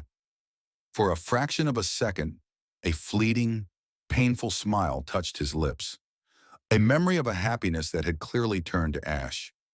I could accept being up there in solitude with all her strange ways, even not getting visitors, even her growing obsession with the color blue and yellow. But when you tried killing yourself in that backyard, when she still didn't want to leave, I just couldn't take it anymore. My blood ran cold. Tried killing myself. Not got tangled, not accident. He thought I had tried to end it. That was his truth. The truth he had built for himself to survive. A brutal, agonizing knot formed in my stomach. a familiar mix of fear and nausea. I knew Mum was really young when Grandma died. I never even had the chance to meet her. Suddenly, when it all clicked, the cryptic rules, the forced smiles, the endless, unsettling sameness of the street, it made sense how my father always laughed, a dismissive, pained chuckle, whenever I talked to him about all the houses in our street. He thought I was being sarcastic, a twisted child making light of my own mental breakdown, at a time when I didn't even know what sarcasm meant. But Mum spoke to me about the neighbors many times. She saw them too, and she had been trying to protect me from them. Mum didn't draw a house she made up. She drew something that she saw, something real, and that I saw. My memories of Sellon Street had been blurry for years, fragmented by trauma and my father's desperate rationalizations. But now, in the chilling light of his confession, they became simultaneously crystal clear, a terrifying, undeniable truth. There had to be a reason my mum never wanted to leave that place, and with a sickening sense of inevitability, I knew I was about to find out why.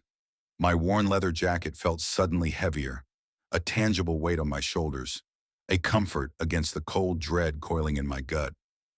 My go bag was still in the trunk. It always was, with a knot in my stomach that felt like a fist clenching around my insides. I drove up the small, winding hill leading to Sellon Street. The car climbed slowly, the engine straining, mirroring the reluctance in my own spirit. As I pulled into the road, the world snapped into focus, a surreal, perfectly rendered painting. And there she was, the row of blue houses, just the way I remembered them. Identical, oppressive, unyielding. I tried counting the houses on the left side of the street, my lips forming the familiar, childish numbers, but I couldn't tell which one was ours. So many years had passed, but they all still looked exactly the same. The same fresh paint, the same unblinking windows, the same unnervingly perfect impatience. My hand instinctively went to my wrist, my thumb tracing the cold metal of my old analog watch, a nervous tick, a grounding mechanism. It was almost midday, the sun bright, but the street felt muted, drained of true color, as if viewed through a dirty pane of glass. Then I looked to the right side of the street, and there she was, my mother, sitting on the porch of one of the identical houses, sipping from a teacup. Her hair had more gray strands now, spun like silver through the dark, and her face was crisscrossed with 1,000 tiny crinkles. The roadmap of a life lived with a constant, silent burden. But her smile, when she saw me, was just as warm, her face just as loving, as I remembered. And next to her, on the porch swing, sat the woman she would visit, the woman my father swore didn't exist, the woman with the fixed smile and the baby that never cried, the baby who, even now, hadn't aged a day, remaining a perpetually gurgling infant in her arms. I'd never noticed before, not truly, how strikingly similar the woman looked to my mother. Not like a sister, more like a reflection, a ghostly echo. "Felix," Mum whispered, her voice barely a breath, as if speaking too loudly might shatter the fragile illusion of the street. She got up from the porch, slowly, deliberately, but looked hesitant, her hands shaking, her eyes wide. At that moment, 100 years of pain, a lifetime of questions, welled up inside me. I wanted to scream, to shout at her for leaving me, for choosing this place, this lie over her son. But when I saw the tears welling in her own eyes, blurring her vision, reflecting the impossible sameness of the street, I couldn't help myself. That damn, stubborn, reluctant conscience, my fatal flaw, kicked in. I ran, not from her, but towards her, into her open arms, just the way I always would as a child. The embrace was both a comfort and a terrifying confirmation. Our house might have been the only real one on the street to the eyes of someone else, to the normal, waking world. But Mum and I knew with a horrifying clarity, that our house was the only copy. The imposter house, the carefully constructed decoy. We weren't supposed to live there. Selin Street was a place for lost souls, for those who couldn't or wouldn't move on. I assume, and with a fresh, cold wave of understanding, that when Mum realized Grandma was stuck there, unable to leave, trapped in one of the endless blue houses, she thought she could trick the neighborhood, trick them, if she simply built a house just like theirs, a perfect replica. Maybe she could join her, watch over her, keep her company. And so we lived in a street that didn't exist, a neighborhood that only Mum and I could truly see, a ghost town, populated by the lost and the damned, in our single, lonely, real dwelling, a beacon for the uncanny. She made a decision all those years ago to stay, to protect the soul of her mother, to live in a waking nightmare for the sake of a spectral love. Now, I thought as her arms tightened around me, as I inhaled the faint, familiar scent of her hair, that she deserves to have someone help her with the job. My cynicism warred with a deep-seated sense of responsibility. I should run. I should flee this place, this curse, this legacy of madness. But I couldn't. I just couldn't.